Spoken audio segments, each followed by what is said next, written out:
Ana Paula,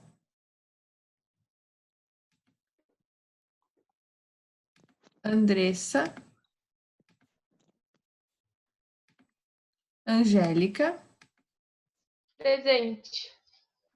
Bárbara, Aqui. Presente, prof. tá, Karine, Presente, prof. Carolina, Presente. Débora, Presente. Elisa, Presente. Emily, Presente. Frederico,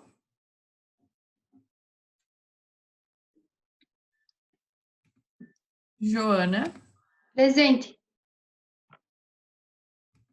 Júnior, Presente. Kalinka, Presente.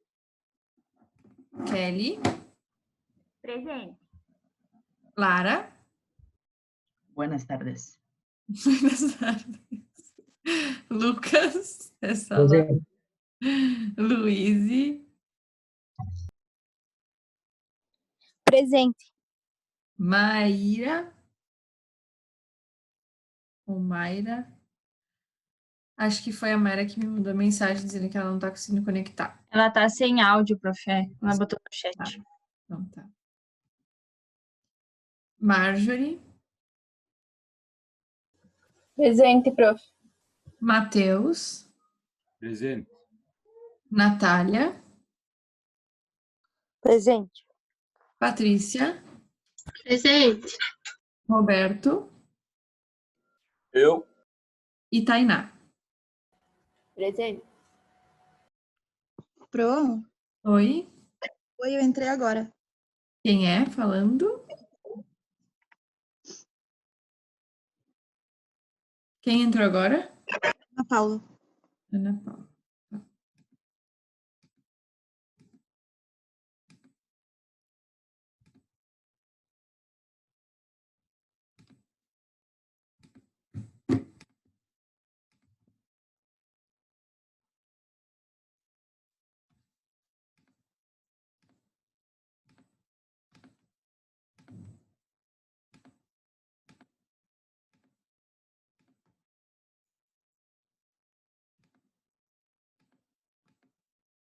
Perfeito. Deixa eu só encostar a porta aqui.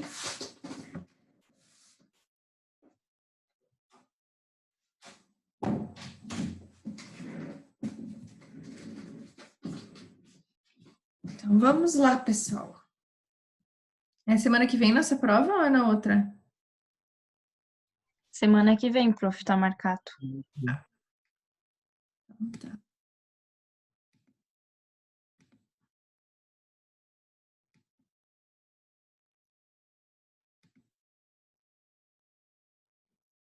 Vocês estão vendo tela cheia ou tela dupla? Dupla, prof.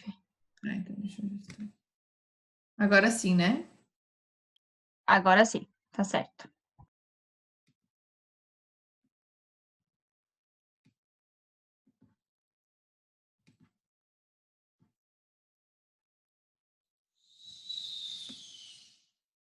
Não acredito. Vocês estão ouvindo barulho? Tá muito ruim o barulho ou não? Não, prof, pode deixar. Não tem nada, prof. Não? Tá, então tá. Porque tem o pessoal serrando alguma coisa aqui perto, eu não sei o que é, coisa eu pego o fone. Bom, galera, então hoje nossa aula é sobre salmoneloses e micoplasmose. Lembra que eu expliquei para vocês na outra aula, né, que a gente tinha o Plano Nacional de Sanidade Avícola, falei um pouquinho sobre o que ele era, né, quais eram os objetivos, quais eram as legislações que determinavam, então, aí, né, as atividades do Plano Nacional de Sanidade Avícola, e comentei com vocês que nós tínhamos 4 doenças que eram de atenção principal do Ministério da Agricultura, né? Que era a doença de Newcastle, a influenza, que nós falamos na aula passada, e as salmoneloses e as micoplasmoses. Então, as outras, elas são doenças importantes, elas são, mas elas não têm esse foco e essa atenção, né, que é dada, como é dada para as outras 4 doenças de atenção principal do PNSA. Então, vamos começar falando das salmoneloses, tá? Então, as salmoneloses para avicultura comercial, a gente tem as 3 principais, que são a pulorose, o tifo aviário e o paratifo aviário, tá bem? Tem aí a arizoonose, mas para nós não é tão importante. Então, quando a gente fala em salmonelose, a gente tem que lembrar que a salmonela é uma bactéria entérica, né? Ela é considerada aí uma bactéria entérica. E aí a gente vai ter os 3 tipos principais e mais importantes, e também é legal a gente lembrar que a salmonela, ela possui vários hospedeiros, né? A gente tem hospedeiros aí humanos, suínos, bovinos, equinos, aves, várias espécies animais, elas podem albergar a salmonela, e elas podem tanto desenvolver doença, ou seja, apresentar sintomatologia clínica, como pode ser portador assintomático, tá? E isso vai ser bem importante para nós aqui, porque essa que está aí como paratifo aviário é uma salmonela que ela não tem sintomatologia clínica em geral nas aves, mas ela pode causar toxinfecção alimentar em humanos, tá? Então ela é uma zoonose podendo acometer humanos, por isso essa importância para a saúde pública. Logo, quando a gente pensa assim que a gente tem vários hospedeiros, é importante a gente lembrar daquelas questões da biossegurança que eu falei para vocês nas aulas de criação, que a gente tem que ter controle dos animais domésticos, que a gente tem que ter controle de roedor, né? Roedor é uma praga para levar salmonela para dentro do sistema produtivo. Quer ver uma forma que vocês nunca mais vão esquecer? Uma vez eu fiz necrópsia de uma jiboia. E a jiboia tinha uma lesão de osteomielite, né? Que é uma inflamação dos ossos e da medula óssea. Essa cobra tinha lesões, então, em todo o canal da coluna vertebral, né? E a gente foi fazer isolamento bacteriano e a gente isolou salmonela. E aí a salmonela isolada era uma salmonela que a gente encontra também nos roedores. E aí essa jiboia, essa cobra, né, era uma jiboia, e a gente sabe que as jiboias, as boa constrictor, né, elas se alimentam a partir de presas vivas. Então, o que acontece? Esses roedores são fornecidos para a cobra e ela vai fazer a asfixia deles e vai engolir. Só que muitas vezes, nesse momento aí em que elas vão sufocar a presa e engolir, né, o roedor, ele, por estar vivo, ele pode inocular a bactéria nas cobras, né, com a mordedura, enfim, desse predador. E aí, o que acontece? Ela pode inocular a salmonela. Então, a gente sabe aí que a salmonela ela é amplamente difundida e que os roedores dentro da granja são importantes veículos desse patógeno, tá? Ela é uma bactéria gram-negativa e toda vez que a gente fala em bactéria gram-negativa, a gente tem que lembrar... Chegou meu combustível aqui. Obrigada. Meu mate. Depois eu te levo mais um pouco, tá? A gente divide aqui a cuia de mate nessa casa. Tá? Obrigada. Ela é uma bactéria gram-negativa. E quando a gente pensa em bactéria gram-negativa, o que é uma coisa bem importante que as bactérias gram-negativas podem causar nos animais? Vamos ver se vocês lembram.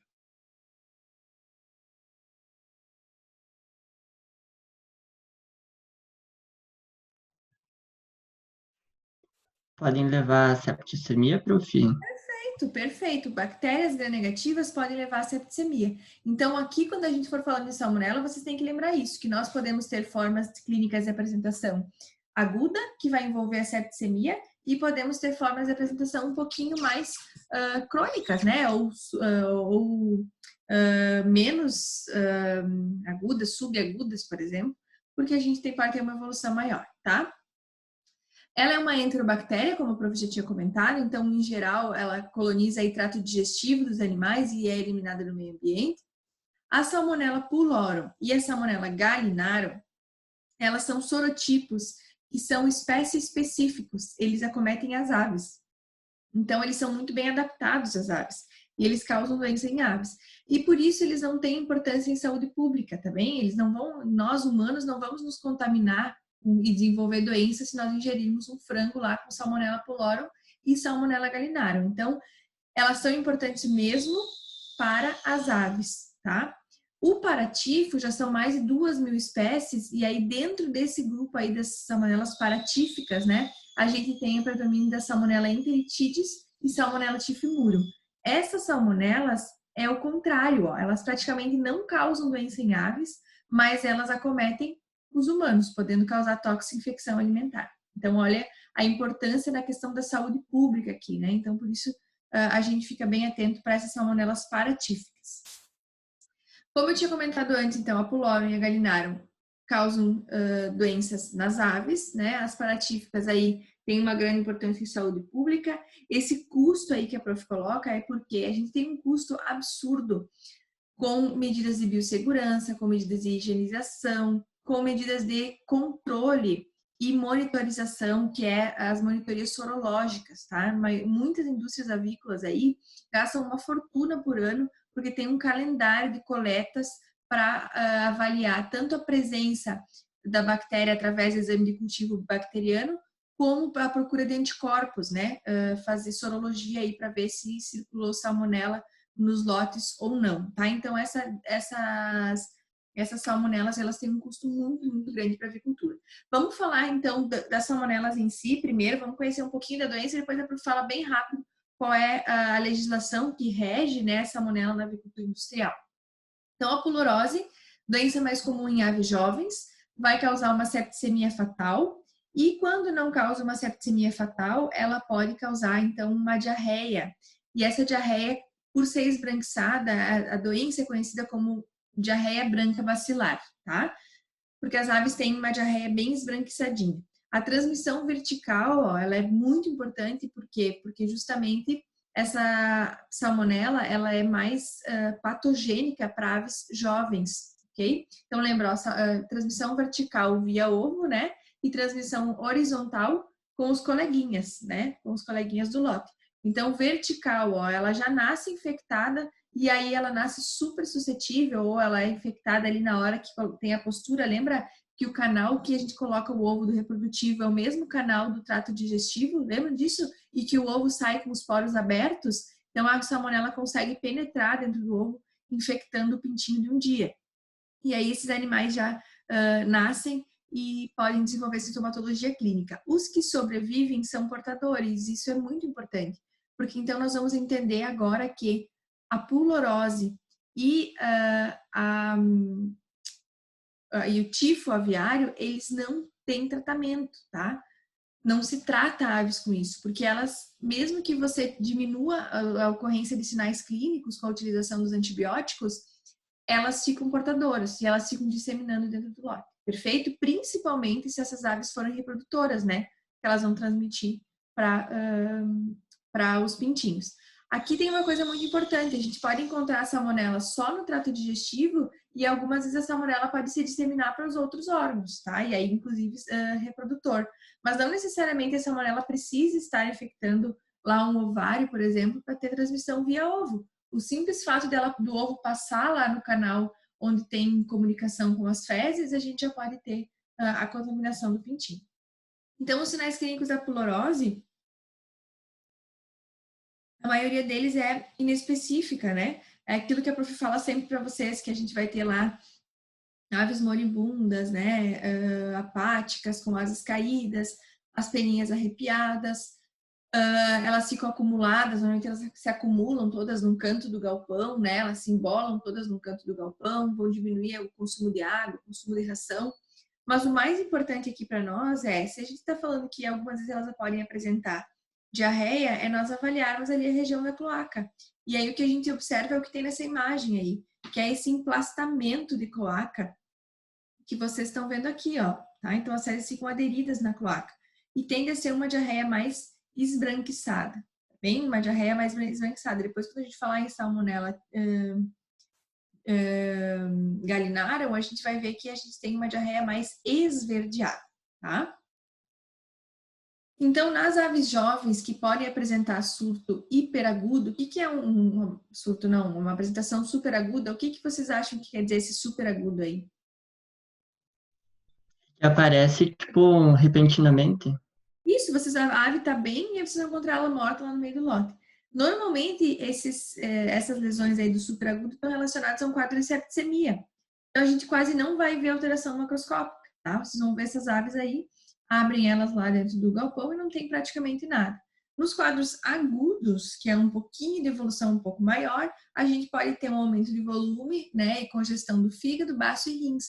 Só que vejam que esse aumento de volume e congestão, que também ele é relacionado normalmente ao choque séptico, né? Lembram quais eram as lesões causadas pelo choque? congestão de diversos órgãos, seguidas de hemorragia, né? Então, isso aqui é bem característico de uma septicemia. A gema pode não ser absorvida, então às vezes a gente enxerga lá o restinho da gema, né, dentro da cavidade celomática. Lembra que o pintinho nasce e ele vai absorvendo essa gema, né, ao longo do desenvolvimento. Inclusive ele utiliza isso para se manter. E aí, quando a evolução é um pouquinho mais longa, a gente ainda pode ver nodulações cardíacas, pancreáticas, em moela. O que são essas nodulações, pessoal? Corresponde a áreas de necrose e resposta inflamatória, né? Toda necrose estimula uma reação tecidual, e aí essa inflamação, ela é basicamente composta por heterófilos. O que são os heterófilos? Eles correspondem a que tipo celular dos mamíferos, os heterófilos?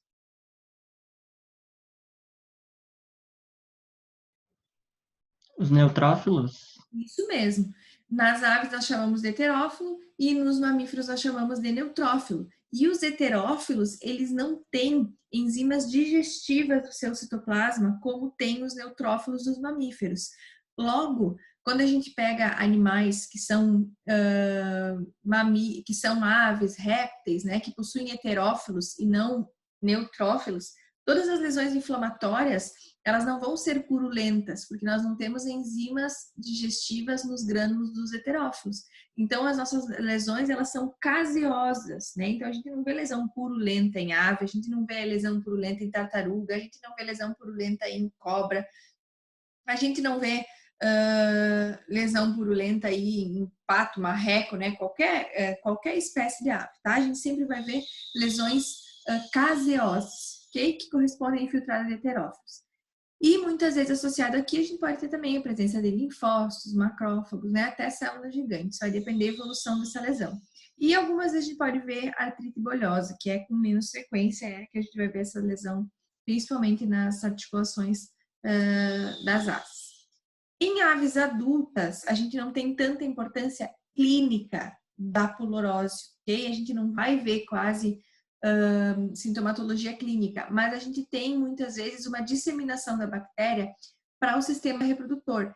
E por isso nós podemos ter regressão dos folículos ovarianos, né?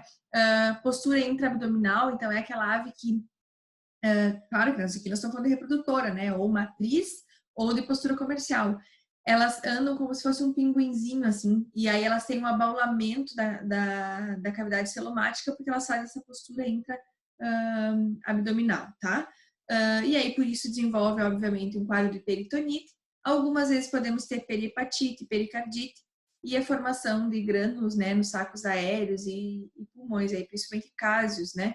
Mas isso é com menos frequência, tá, pessoal? O mais comum é que a gente veja aquela sintomatologia clínica nas pequenas e nas aves adultas a gente tem aves assintomáticas com diminuição da produção, né? Porque eu tenho disseminação do patógeno para o sistema reprodutor, ok? E por isso elas acabam perpetuando a disseminação da bactéria no meio ambiente.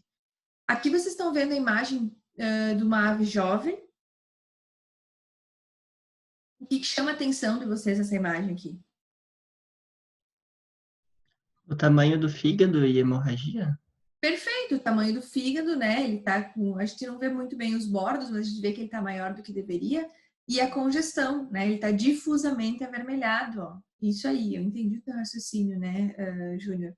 Quando a gente olha na macro, às vezes a gente confunde com congestão com hemorragia, mas vamos lembrar que congestão é quando os nossos vasos estão repletos por sangue.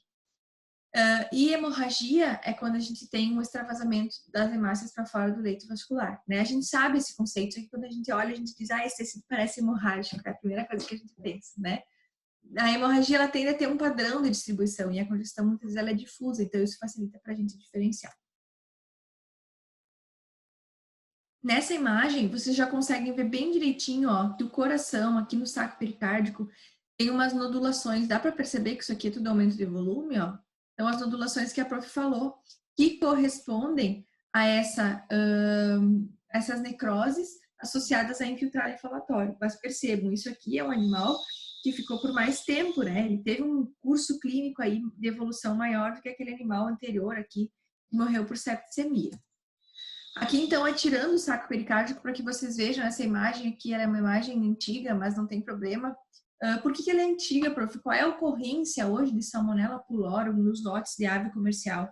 Felizmente é muito baixo, porque devido às perdas econômicas que isso aqui causava, a indústria avícola ela se preocupou em erradicar as salmonelas, né? Principalmente começar lá desde as avós, bisavós e sempre povoar todas as granjas de matrizes de frango de corte com aves livres de salmonela. E aí se faz essa monitoria sorológica bem intensa, que a Prof vai comentar com vocês mais no final. Então a gente não tem mais muito nas aves comerciais. Nas aves de fundo de quintal a gente tem, porque elas são criadas meio que livres, né? E aí a gente sabe que o Prof explicou no início que a gente tem vários hospedeiros da salmonela.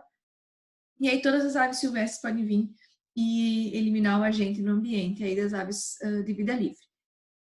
E aqui a gente está vendo essas nodulações, né? Essas áreas esbranquiçadas aqui. Então, prof, se eu fosse coletar material para microbiologia, o que seria importante? Se tu falou várias vezes aqui no coração, né? Então, sim, o coração é um órgão importante para a gente coletar para fazer cultivo bacteriano. O fígado é um órgão importante também. E a prof falou que essa salmonela era uma salmonela entérica, não era? Então, intestino. Mesmo que a gente não veja lesão, né? Porque às vezes a gente não... Ai, prof, aquele animal que morreu subitamente lá, que não tem lesão nenhuma. Como que eu sei o que coletar? Se eu desconfio de salmonela, sempre procure pegar coração, fígado, baço e intestino, tá? Por ela ser uma salmonela entérica. A gente pega intestino também. Olhem aqui o baço, esses pontinhos esbranquiçados, tá? Então, isso aqui a gente já vê que não é uma ave jovem, estão vendo? Ó? É uma ave mais velha, então pode acontecer. Por que a gente sabe que é uma ave mais velha? Meu Deus, olha essa gordura aqui, né? Inclusive é uma ave de fundo de quintal, criada no milho aí, para ter todos esses carotenoides aí no tecido adiposo, tá? Ela é bem boa de colocar na sopa. Aqui é um animal que não é muito velho, mas a gente consegue ver então as lesões nodulares, ó, peripatite, né? E esses nódulos necróticos aqui em região de fígado. Isso aqui é muito importante a gente diferenciar de colibacilose, tá? Na colibacilose a gente pode ver essas áreas assim no fígado, só que elas não são com projeções nodulares, elas tendem a ser numa superfície plana. Elas ficam essas áreas esbranquiçadas, mas não fica esse aumento de volume como fica na Salmonella pylori, mas a gente faz diferencial sim aqui de Escherichia coli. Aqui, então, uma ave adulta, olha só a ovoposição, né? Porque falou que elas podem não apresentar sintomatologia clínica, mas elas podem fazer ovoposição na cavidade abdominal. Então, o que acontece aqui? A formação desses folículos, eles não conseguem ovular e ir para dentro do oviduto. Eles vão ficando todos dentro da cavidade abdominal, tá? Então, essa aqui é uma ave que tem um abaulamento, né? Da cavidade abdominal. E, nesse caso aqui, celomática, estamos falando de ave, né? E aqui, essa gordura bem amarelada que mostra que isso aqui já é uma ave adulta. A Salmonella pylori, embora não frequentemente, ela pode causar lesão também em articulações, porque ela pode se disseminar para vários tecidos, tá? Então, a gente pode ter uma artrite por Salmonella pylori. Só que não é o principal agente quando a gente fala em artrite. Tá? O principal que a gente fala, normalmente, são os streptococcus, né, que estão no meio ambiente, streptococcus, Escherichia coli, esses são mais importantes para lesão articular, mas a salmonela pode ter envolvida também.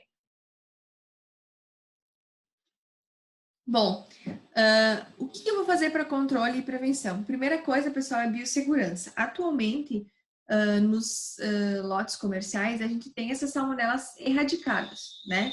Que quer dizer assim, a gente não tem infecção, principalmente quando a gente fala em cadeia de corte. Em postura, principalmente naquelas posturas que tem várias idades, né, lotes de várias idades, e um manejo de biossegurança mais eficiente, a gente pode encontrar essas salmonelas, ok? Mas não é mais tão frequente em aves comerciais. Como que a gente mantém essa situação, né? Que o Brasil conseguiu estabelecer e, na verdade, vários países aí, criadores de aves, conseguiram estabelecer. Com biossegurança rigorosa mesmo, tá? Que é aquilo que eu expliquei para vocês. E monitoramento disso, é lá verificar se a minha biossegurança, se o meu controle da entrada de ração, de veículos, de equipamentos, né? Se entrada de funcionários, enfim, se tudo isso está funcionando. Esse monitoramento, pessoal, eu faço tanto nas reprodutoras quanto nos incubatórios. Faz no frango de corte? Faz. Faz nas de postura comercial? Faz. Mas o mais rígido mesmo é aí, ó, reprodutoras e incubatórios, tá bem? Reprodutoras e incubatórios. Por quê? Porque no momento em que eu tenho um matrizeiro lá ou um avozeiro positivo, eu dissemino para todo o resto da cadeia avícola. Então, aí sempre é bem mais intensivo. Fazem monitoramento aí, Júnior, para a salmonela? Sim, eles fazem a coleta de swab, todo o lote, em todos os galpões, para ver se é positivo ou não. Tá. Swab de arrasto, né? Isso, swab de arrasto. E fazem as monitorias sanitárias também. Daí, tipo, para diversas doenças, né? Para tu saber quais que são os desafios que tá tendo no campo. Tá, daí eles coletam como essas aí, as monitorias sanitárias? Na monitoria sanitária, eles fazem, escolhem algumas aves dos lotes e fazem necrópsia. Eles não chegam a coletar o material, a não ser que tenha alguma lesão, assim, importante. Tá. E esse swab de arrasto aí, o monitoramento da salmonela, né? Ele é feito de quanto em quanto tempo? Lembra ou não? Todo lote, todo lote. Em que fase, mais ou menos? Em torno de 21 a 28 dias por aí. Perfeito.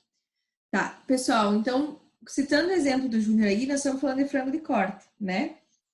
Quando a gente fala de matriz, eles fazem aí a cada 12 semanas todo o teste de microbiológico e sorológico para salmonela, ok?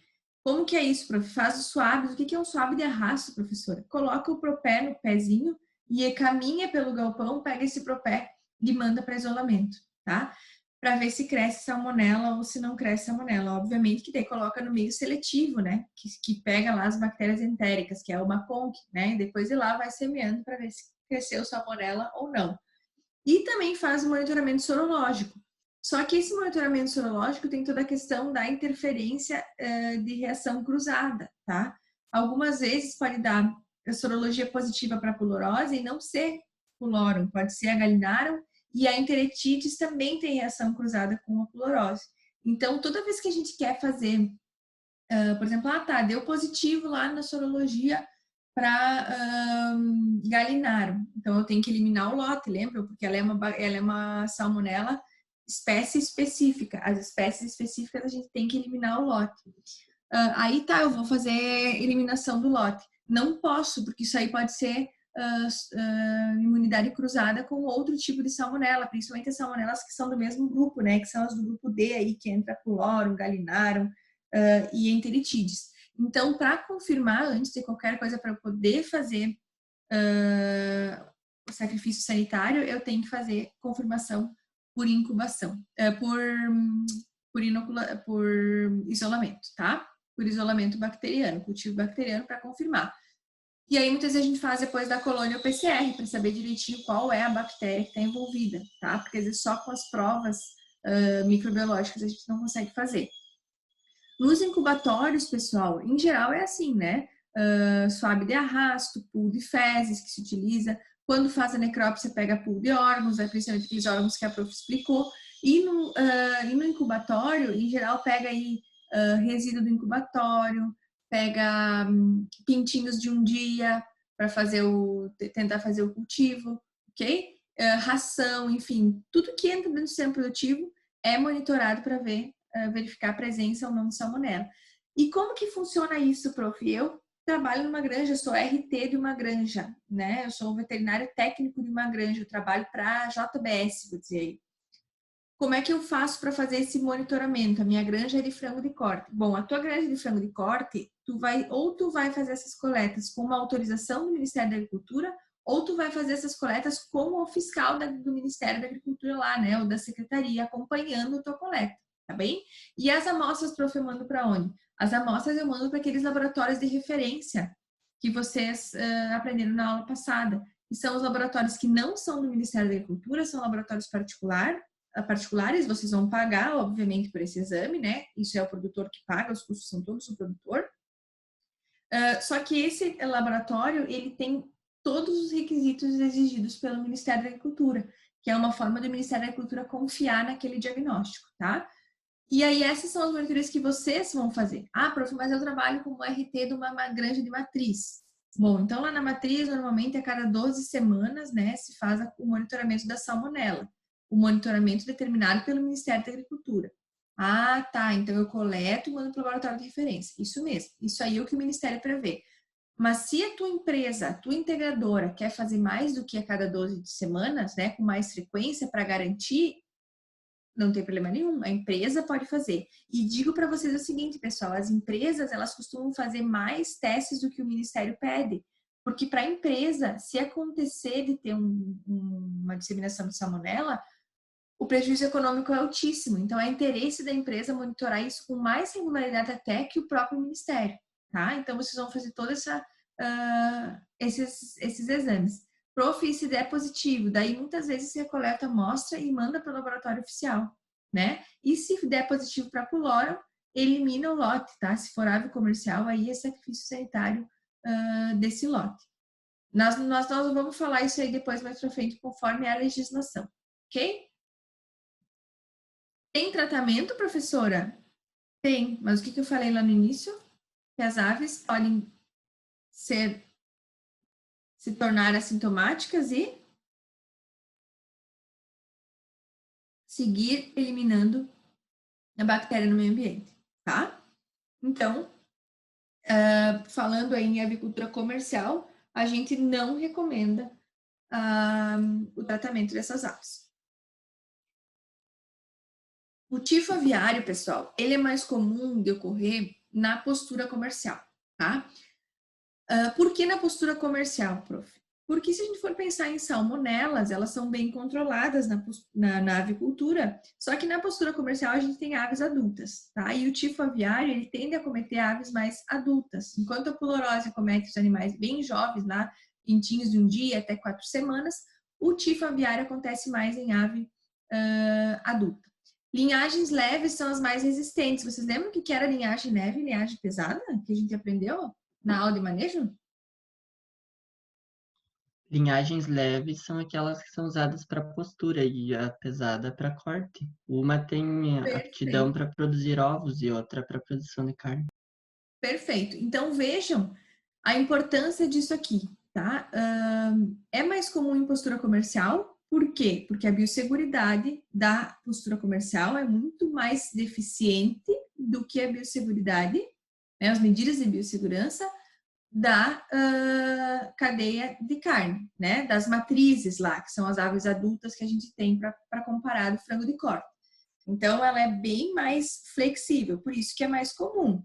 Contudo, as linhagens de postura, elas são mais resistentes, então a gente tem que ter muito cuidado com as aves adultas do frango de corte, que são as matrizes, tá? A gente tem que ter muito, muito cuidado com a biossegurança aí. E ela pode ocorrer nas reprodutoras, que era o que eu estava falando, né? Das matrizes. A transmissão aqui, ó, ela é mais importante horizontal, né? Já existem relatos da vertical, porém, a horizontal é mais importante por quê? Porque justamente as aves adultas é que ficam acometidas, né? Daí, então, elas vão se disseminar umas com as outras, tá? Se disseminar quando elas são jovens, elas não são tão suscetíveis, tá? Mas como elas são... Peraí só um pouquinho. Sim, Lara. Lara me mandou um inbox aí, ela vai saber o que é. A transmissão horizontal é bem importante. E aí, pessoal, tanto contato direto quanto contato indireto, né? Contato ave com ave, ou fômites contaminados, enfim. E a via de transmissão de todas as salmonelas, é importante que vocês sempre entendam isso. Se ela é uma salmonela entérica, a via fecal oral é a mais importante, né? Não é a aerógena, como é, por exemplo, para influenza, para Newcastle, né? Que são patógenos que acometem também respiratório. Então, o mais importante aqui é a transmissão fecal oral. Sinais clínicos, né? Nas aves adultas, que são as mais suscetíveis, apatia, prostração, tudo parecido, né? Diarreia amarela esverdeada, queda da produção de ovos, mortalidade de 10% a 80%, vai variar do resto do contexto do manejo dessas aves. Curso clínico de 5 a 7 dias, e esse curso é contínuo, né? Nas aves jovens, quando acontece, ela vai ter um quadro bem parecido com a plurose, então ela tem que ser diferenciada da plurose, que é diarreia, né? Só que aqui a nossa diarreia vai ser mais esverdeada.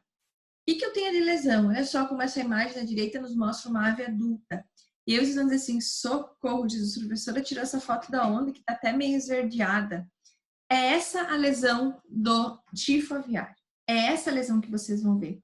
Esses focos necróticos aí que tem aparência bronzeada, tá? Isso aqui é uma lesão patognomônica. Se vocês enxergarem um fígado assim, ó, bronzeado, meio esverdeado, eu acho lindo.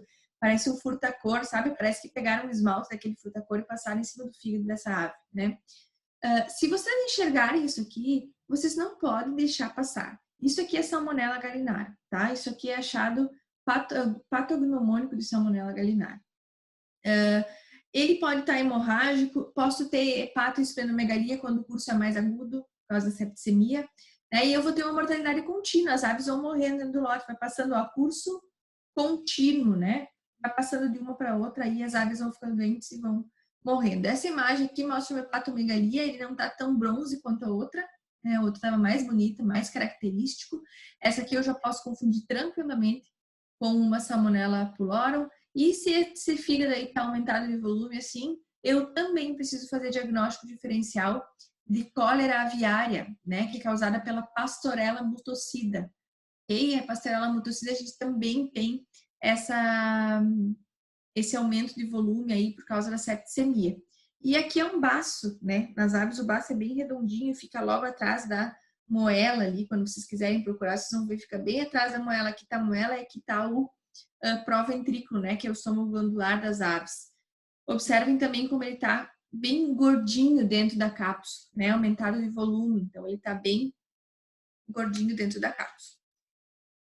Controle e prevenção, mesma coisa que a Salmonella pullorum, né, biossegurança, vacinas, a gente tem vacina viva, atenuada e inativada, que são as bacterinas, tá? Só que elas só são liberadas para poedeiras comerciais, que são estabelecimentos avícolas que têm controle eventual, depois nós vamos entender isso.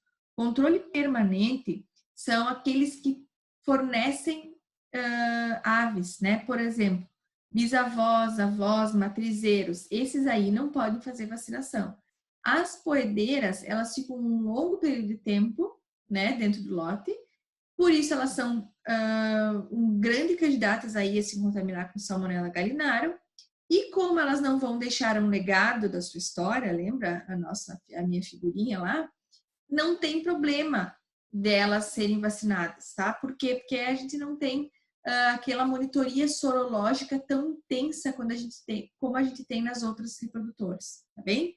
Então, a vacina é permitida apenas para poedeiras. Outra coisa importante, por que ninguém vai me perguntar por que pode poedeira, por que não pode matriz? Ou já sabe, vai me dizer por quê? É por causa da linhagem?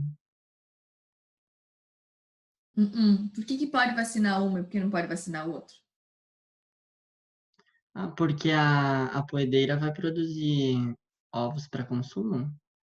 Tá, isso também. E daí, mas por que pode? Mas ela vai poder ficar doente igual, as outras também podem ficar doentes. O que muda? A presença de anticorpos de corte? Perfeito, Kalinka. Perfeito, exatamente isso. Se eu vacino, eu produzo anticorpo. E a gente ainda não tem vacinas que façam diferenciação de anticorpos, que digam esse anticorpo tem origem vacinal ou esse anticorpo tem origem no desafio de campo. Então, eu não posso vacinar as poedeiras porque as poedeiras, perdão, eu não posso vacinar as matrizes porque as matrizes, as avós e as bisavós entram no programa de monitoria do Ministério, de monitoria sorológica do Ministério da Agricultura, porque elas são controle permanente, elas não são controle eventual, tá? Elas têm uma monitoria lá sorológica ao longo do desempenho. Então, não posso vacinar, não está liberado para as outras reprodutoras, tá? Bom, o último tipo de salmonela, antes de nós entrarmos na legislação, é o paratifo aviário, tá? Geralmente, as aves apresentam desenvolvem, né, apresentam infecção, só que de forma subclínica. Lembra que a prof explicou que a Puloro e a Gallinarium, elas eram espécies específicas, elas eram adaptadas às aves. Então, elas eram capazes de causar doença nas aves. As paratíficas, que envolvem várias, né, e das mais importantes estão aí a Salmonella typhimurium e a Enteritidis, elas não apresentam sintomatologia clínica nas aves. E aí que está o grande problema. Porque as aves estão saudáveis dentro do lote, vão para o abate lá dentro do frigorífico e depois vão para o consumo. E aí eu falei para vocês que essas salmonelas são importantes patógenos para causar toxinfecção alimentar. Okay? Então a gente tem uma vigilância absurda, toda a monitoria lá dentro do frigorífico para controlar a salmonela, ela se dá por causa dessas salmonelas paratíficas. Coloquei algumas reportagens para vocês aí, ó. Lotes de frango da Perdigão são recolhidos por risco de salmonela. A Anvisa determinou a retirada do mercado de 5 cortes de frango após a própria fabricante detectar resquícios de bactéria bactéria que causa gastroenterite. Olha só que legal. A própria fabricante detectar. O que acontece aqui? A gente tem as monitorias do Ministério dentro da granja, a gente tem as monitorias do Ministério dentro do abatedouro, tá? Só que tanto lá dentro da granja quanto dentro do abatedouro, a gente pode ter a monitoria da própria empresa, que a prof falou para vocês que era ainda mais rígida. Porque imagina, se a Perdigão não pega isso aqui, esse frango vai para consumo, as pessoas vão ter toxinfecção alimentar, tá? Então, se possui risco, se daquele lote lá, enfim, 10% está contaminado, não importa, os outros 90% tem que tirar da produção, ok? Tá, prof, mas e se eu vejo o que aconteceu lá na granja, né? Como é que eu faço? Eu posso mandar isso para o batedor? Eu posso, só que lá no GTA, aquele GTAzinho que a gente libera lá, a gente vai mandar dizendo que esse lote é positivo para salmonela e aí, por consequência, o que o abatedor vai fazer? Vai abater em separado no final do lote e vai destinar essas aves para produto cozido, tá? Para produto cozido ou para ração animal, enfim, vai depender do que a planta tiver condições de fazer, né? Porque às vezes não só tem frango in natura, não faz lá nuggets da vida e tudo mais. Normalmente isso aí vai para carne mecanicamente separada, que é a carne que dá origem ao nuggets, a mortadela de frango, a salsicha de frango e tudo mais, ok? Lá em cima de novo, ó, vetado na Europa, frango contaminado por salmonela é revendido no Brasil. Olha só, 2 anos após a operação Carne Fraca, portos europeus continuam rejeitando a entrada de carne de frango brasileira contaminada. O produto volta ao Brasil e chega às prateleiras dos supermercados. Isso aqui é uma reportagem completamente sensacionalista, né, pessoal? É óbvio que essas grandes empresas não vão colocar algo que tenha risco. O que deve ter acontecido? Voltou para o Brasil, então isso deve, ou então não foi, nem foi vendido e já foi passado isso aí para produto cozido, né? Que acaba eliminando a bactéria e aí não tem problema nenhum de consumir, tá? Então, aqui 100 sorotipos mais comuns, a prof colocou os principais, mas as principais estão aqui, né? Enteritidis e Typhimurium. As outras acontecem com menos frequência. Transmissão, então, dessas salmonelas, olha só, vertical e horizontal. Então, professora, socorro, né? Quer dizer que o ovo que a gente compra, ele pode ter salmonela? Sim, ele pode ter salmonela, isso que é o pior. Só que, felizmente, essa vacina, né, que é liberada para as aves de postura, vocês viram ali da Gallicepticum, da Enteritidis também tá? Então, ela tem uma certa, ela consegue diminuir a infecção das poedeiras, mas ainda assim a gente não tem como saber, né, se não tem lá no nosso ovo que a gente consome uma salmonela, por isso que a gente aconselha sempre comer ovo cozido, né? Mas credo, aquela gema mole, se tem coisa melhor, ou então fazer uma maionese caseira com uma gema crua e uma gema cozida, né? Que coisa bem boa. Às vezes a gente corre esse risco, né? Então, tem contaminação via vertical, tem contaminação via horizontal, né? Que é contato direto e incubatório. E isso é um problema muito grande, né, pessoal? Porque as aves não apresentam sintomatologia clínica. Lembrem, não esqueçam disso de forma alguma. Quando as outras, nem sempre apresenta, mas né, tem chance maior de apresentar. Aqui são muito baixos os casos de sintomatologia pelas paratíficas. Quando acontece em aves jovens, e isso é a mesma coisa que é para humano. Se a gente for pensar numa toxinfecção alimentar por salmonela, tanto as pessoas jovens quanto as aves jovens, eles são os mais suscetíveis, por causa da resposta imunológica, tá? Então, quando a gente tem paratifo aviário, vai ser em aves jovens. Podemos ter casos de mortalidade embrionária, então lá dentro do incubatório, né, morte em recém-nascidos, e são raras as aves que apresentam sinais quando elas já passaram de 14 semanas de idade. Como faz o controle disso, então? Biossegurança, que vocês já sabem, né, decore salteado. Vacinação das matrizes. Vejam bem, eu tô falando aqui matriz, eu não tô falando de a bisavó e avó, tá? São as matrizes, que são aquelas que vão dar origem ao frango de corte, tá? Ou as matrizes que vão dar origem a uma poedeira comercial. Então, essas vacinas para Salmonella enteritidis, elas, por serem liberadas só para as matrizes, elas devem ser realizadas e devem ser comunicadas, né? Toda vez que elas são realizadas, a gente deve comunicar a realização para o Ministério da Agricultura, tá? E aí eu vou especificar lá a localização da propriedade, o número de aves que eu vacinei, o programa de vacinação que eu adotei e os dados da vacina, lote, partida e tudo mais. Por que eu tenho que avisar isso, pessoal? Porque como isso aqui não é permitido para outros tipos de criação, né?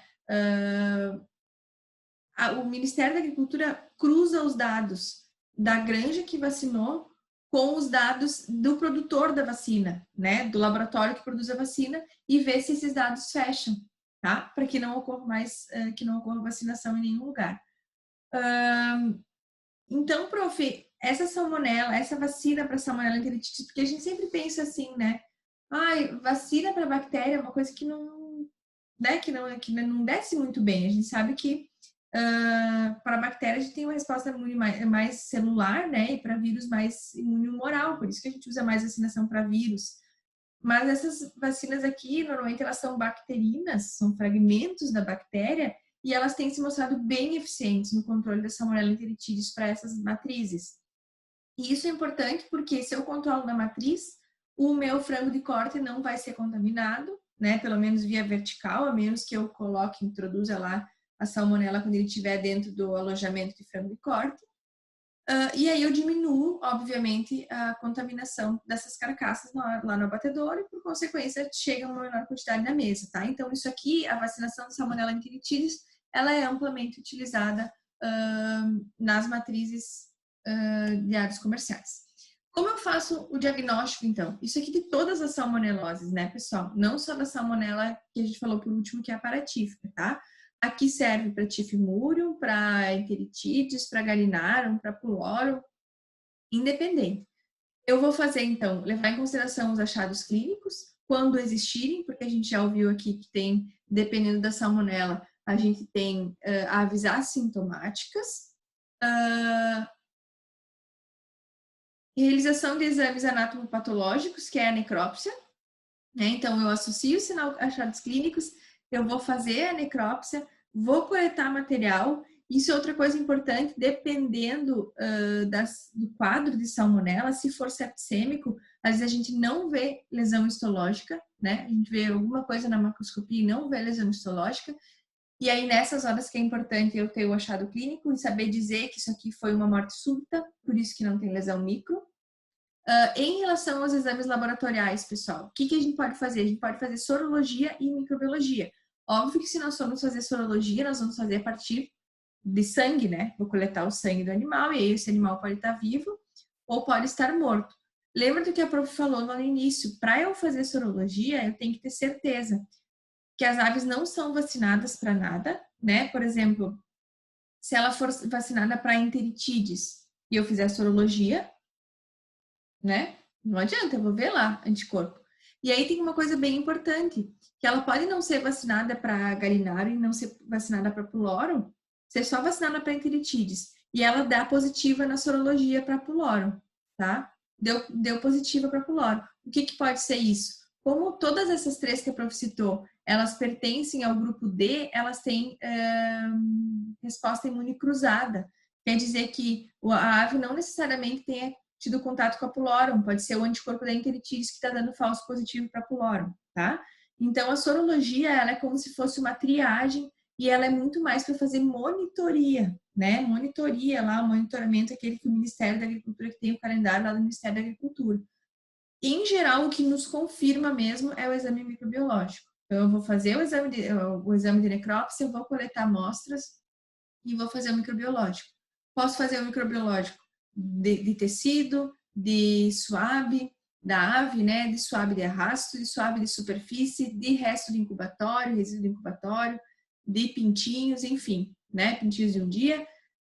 E aí, nessa microbiologia, eu vou fazer o isolamento, depois eu pego a colônia do isolamento e confirmo qual é o sorotipo a partir do PCR, né? Que é a prova que vai fazer lá o sequenciamento genético, né? Do micro-organismo. E nos dizer direitinho qual deles é. Mas por que, prof? Qual que é a diferença, né? Se não for pulorum e for galinarum, qual que é a diferença? A diferença é que pulorum, lembram? Tem que fazer o sacrifício sanitário das aves, porque elas são espécies específicas. E a enteritidis, muitas vezes a gente pode fazer o tratamento, né? Se for frango de corte e mandar para o abate, e daí processar, né? E, em geral, se for reprodutora, não faz tratamento porque a gente não quer disseminar, né? Lembra que o tratamento nem sempre elimina a bactéria. E a gente não vai querer seguir produzindo ovos com presença da bactéria, tá bem? Conseguiram entender isso aqui, essa parte dos exames laboratoriais? Perfeito. E aí a prof colocou ali mapa, colheita oficial, laboratório oficial e um cifrão aí, né? Que mostra para nós o quanto a gente gasta para fazer esse diagnóstico de salmonela, tá, pessoal? Porque mesmo que eu não desconfie de salmonela, que eu não tenha uma suspeita, a gente tem um monitoramento. Então, a gente vai ter que fazer isso regularmente. Esse calendário depende do tipo de ave que você tem alojada, né? Se tu tem lá frango de corte, tu vai ter uma legislação que nós vamos falar agora, e se tu tem reprodutora, tem outra legislação, e cada uma delas tem um calendário de colheitas oficiais.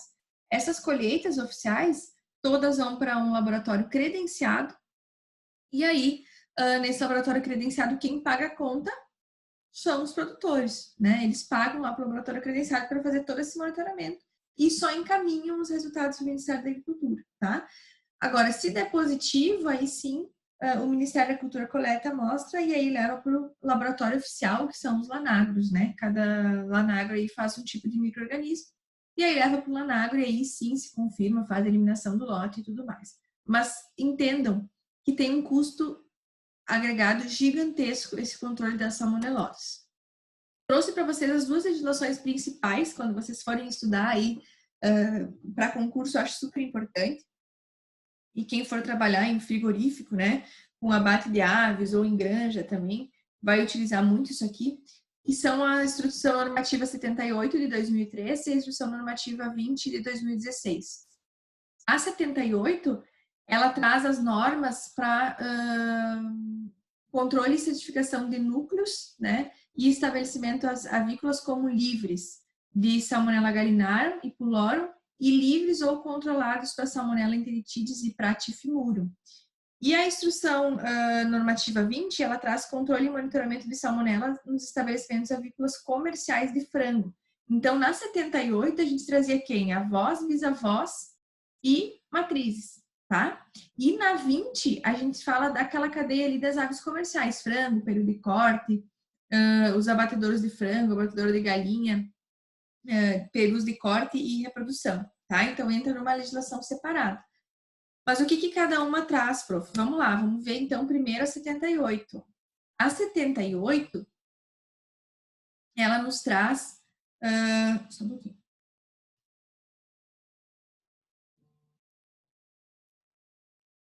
Perdi meu mouse, gente, que ódio.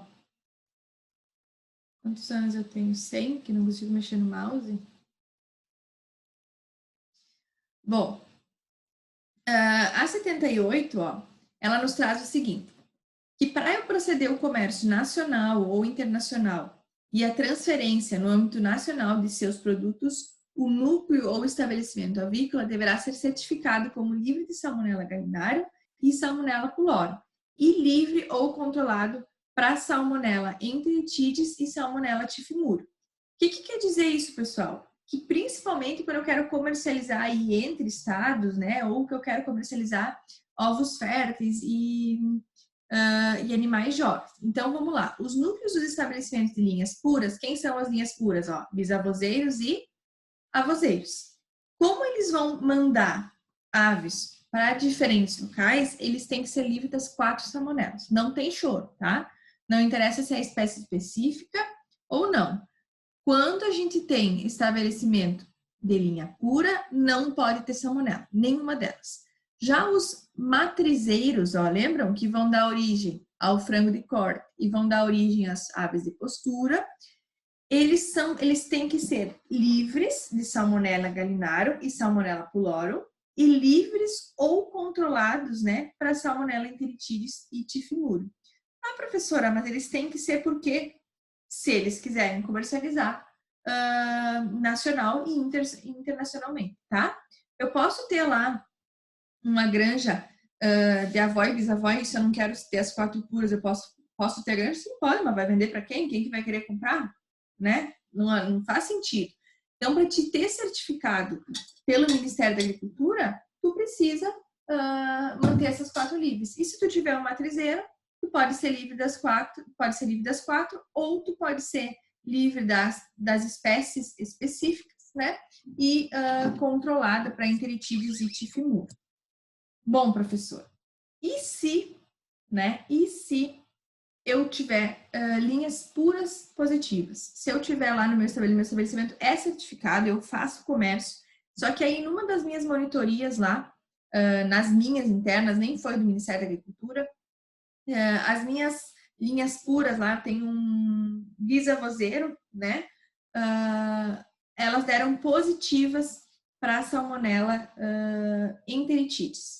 A enteritidis, que é aquela que não é espécie específica. O que eu tenho que fazer? Tu vai ter que fazer abate sanitário, né? Vai ter que eliminar todas as aves e tu vai ter que eliminar todos os ovos, porque esses ovos férteis aí, provavelmente, lembra a transmissão vertical? Provavelmente eles vão estar contaminados. Então, tu é obrigado a eliminar todos os teus animais e todos os ovos. Não pode sair nada de lá de dentro, ok? Se for avozeiro, mesma coisa, ok? Tá, prof. Só que agora sim, ó, eu tenho um matrizeiro, trabalho num matrizeiro. E as minhas aves deram positivas para galinário, tá? Para galinário. Mesma coisa. Abate sanitário e elimina todos os ovos. Como é que eu vou pegar os ovos férteis lá que vão dar origem ao frango de corte e vou liberar nas granjas se eles são positivos para galinário, tá? Então, matriz, se for positiva para galinário e se for positiva para pylori, abate sanitário, eliminação dos ovos. Tá, prof. A minha matriz acusou lá uma salmonela na sorologia, né? Só que assim, prof, ainda não sabem qual é a salmonela. Se for pylori e galinário, eu tô lascada, vou ter que eliminar todo o lote, né? Mas eu tô com fé, prof, que no cultivo bacteriano isso aí vai ser uma paratífica, né? Uma typhimurium ou uma enteritidis, porque essas aí eu posso ser controlada, não preciso ser livre, não vou perder minha certificação. Muito bem, então, tô esperando, prof. Vamos ver o que vai acontecer. Pode ser que daqui uma semana eu te ligue e te diga, ó, prof, deu isolamento para typhimurium. Aí eu tô feita, porque se deu typhimurium, o que eu tenho que fazer? Eu vou cancelar o meu certificado livre, por enquanto, né? Enquanto eu resolvo o meu problema. Aí eu vou fazer o tratamento das minhas aves. Ah, professora, pode tratar? Pode tratar. Só que aí, ó, vou ter que fazer 2 testes para ter certeza que eu eliminei. E lembra uma coisa? Que esses testes, que esses antibióticos, eles podem eliminar parcialmente, que é muito difícil eliminar totalmente. Aí eu tenho que fazer 2 testes para ver se deu negativo. Se os 2 testes derem negativo, eu vou passar para controlada. Eu vou perder o certificado livre e vou passar para controlada. Vale a pena eu fazer isso, será? Economicamente, vale a pena se eu tenho matrizeira? Para depois todos os meus frangos que saírem, eu ter risco de ter tifimúrio e quando eles forem para o abate, eles serem subproduto e valer muito menos o pagamento do integrado? Não vale. Normalmente, o que eles fazem aí? Eles eliminam o lote também para não perder o certificado de livre, tá? E aí elimina o lote, faz o quê? O que eu faço se eu tive que eliminar o lote? Em qualquer uma delas, seja para galinário, pulorum, seja avó, bisavó, matriz, não importa. O que eu vou fazer? Elimina, faz sacrifício sanitário, vou ter que fermentar toda a minha cama, né? Isso, Júnior, tu ia falar alguma coisa? Não, é isso mesmo, tem que fazer todo o manejo depois para eliminar o agente do ambiente, né? Vocês fazem aí, Júnior? Tu sabe qual é o protocolo? Conta aí para eles. Quando dá alguma salmonela de notificação, aqui nunca aconteceu, mas a empresa, quando dá alguma salmonela, eles fazem o abate sanitário e vai para a graxaria, porque eles não fazem... Como? Qualquer uma delas? Das salmonelas de notificação. Uhum. Enteritide, tifimurium. E aí eles vai para a graxaria os frangos, porque eles não fazem produto embutido, né? Não fazem tratamento por calor. E aí depois você faz todo um protocolo para eliminar do ambiente, fermentação, limpeza. Isso aí, fermentação, limpeza, desinfecção, aquilo que a prof falou. Algumas plantas frigoríficas, algumas empresas, elas possuem, elas têm como fazer um subproduto, né, da matéria-prima, mas tem outras que não tem como tratar pelo calor. Então, infelizmente, isso aí acaba indo para a graxaria, tá? E aí faz toda a higiene e desinfecção para poder povoar de novo as granjas. Vocês entenderam do que trata a normativa 78? Sim, trata então de avó, bisavó e matriz. Lembrar que as linhas puras, que são as bisavós e as avós, elas não podem ter nenhum tipo de salmonela para continuar mantendo a comercialização dos seus produtos. Já as matrizes, elas têm que ser livres da Gallinarum e da Pulorum, que são as duas espécies específicas, né? E elas podem ser controladas para tifimurium e ou enteritides, tá bem? Isso aí é uma questão certa de concurso, tá? Sempre que cai coisa de concurso público aí, seja prefeitura, qualquer coisa, isso é uma coisa que eles sempre perguntam, tá? Que é essa questão da certificação, tá bem? Para poder realizar o comércio. Em relação à instrução normativa número 20, ó, essa aí, ela pega as aves comerciais, né? Então, entra aí quem? O frango de corte, o peru de corte, tá? Aquelas outras aves que são de controles eventuais, eles não estão fornecendo material genético, né? E não são linhas puras, não são granjas que vão liberar material daí para outras granjas. Então, aqui, o que essa legislação determina, né? Que a gente faça um controle no pré-abate. Então, o que acontece? Entra lá no galpão, faz um swab de arrasto, que foi o que o Júnior falou, né? E um pool de fezes. Se tiver sinal clínico, coleta órgãos também. Mas se não tiver sinal clínico, vai tentar pegar só do ambiente, tá? Prof, e aí, feito isso daqui, o que acontece? Se der positivo, pessoal, se der positivo para essas aves, atualmente, o núcleo todo vai para abate como positivo, tá? Atualmente. Percebam a diferença. Galpão é uma coisa, núcleo é um conjunto de galpões, tá?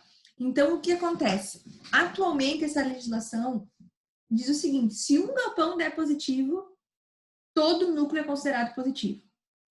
Os produtores estão lutando para derrubar isso, porque já tem estudos que mostram que essa salmonela, quando ela não tem essa capacidade de ser disseminada de um núcleo para o outro. Por que o Ministério mantém, de um lote para o outro? Por que o Ministério mantém isso? Porque normalmente o cara que trabalha, o funcionário que trabalha num lote, num galpão, acaba trabalhando no outro. Então ele vai disseminar, né? É parte desse pressuposto o que o Ministério da Agricultura determina. Mas a legislação já está tentando, né? Já estão estudando formas.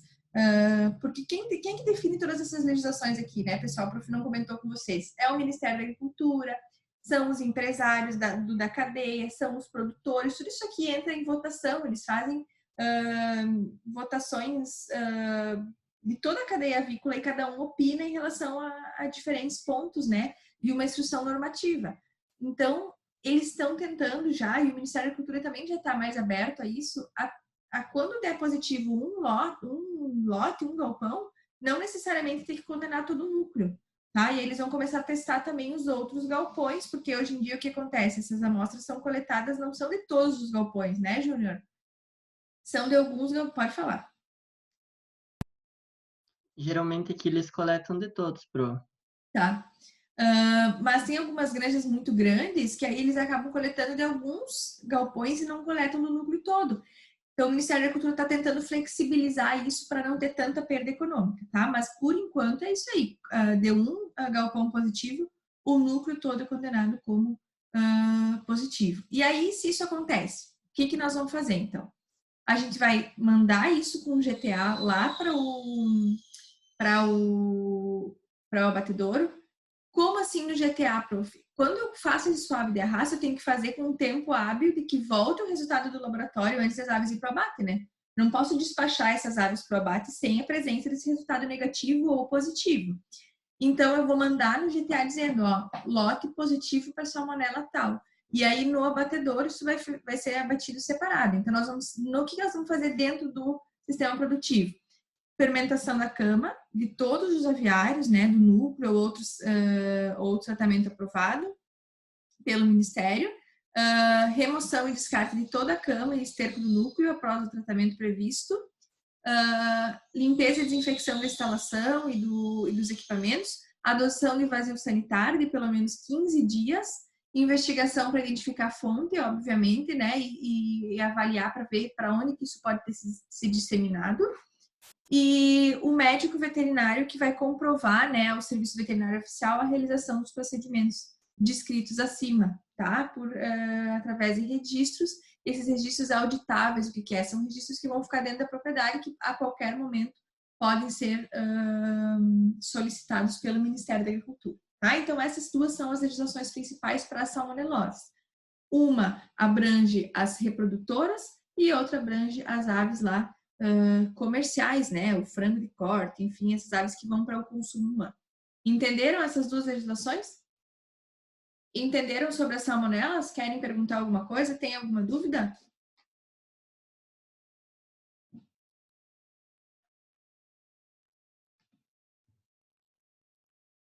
Tudo certo? Sim, prof.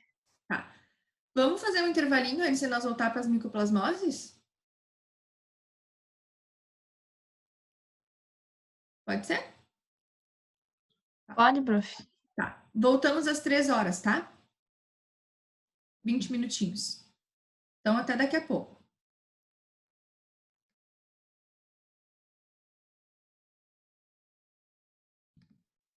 Ninguém quer aparecer para mim, né? Bom, beleza, deixa assim. Liguei agora. Queria fazer um mate, ó. Agora eu vi vantagem. Você... Bota umas fotos bonitinhas e tu quer ver a gente acabado numa quinta-feira.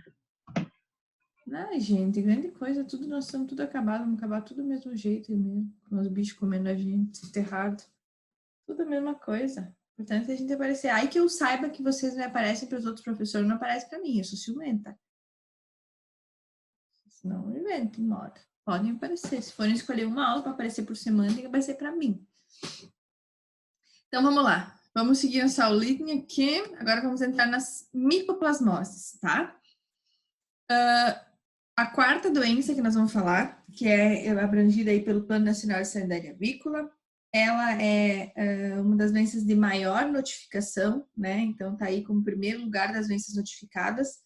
Vamos lembrar, então, que todas as salmonelas são de notificação para o IE, né? Assim como era a influenza e o Newcastle, a influenza de alta patogenicidade e Newcastle, e o micoplasma também é de notificação para o IE, tá? Então, perda de 30 mil toneladas de frango em decorrência de problemas respiratórios e perda de milhões de dólares por ano, porque essas aves assintomáticas, o micoplasma, ele é um patógeno imunossupressor, né? Em várias espécies, depois nós vamos falar dele também em suínos, nós vamos lembrar ele é imunossupressor. Então, ele abre porta de entrada para várias bactérias e ele teve uma demanda financeira muito grande aí do setor avícola quando se optou, então, por erradicar, né, eliminar ele do sistema produtivo comercial.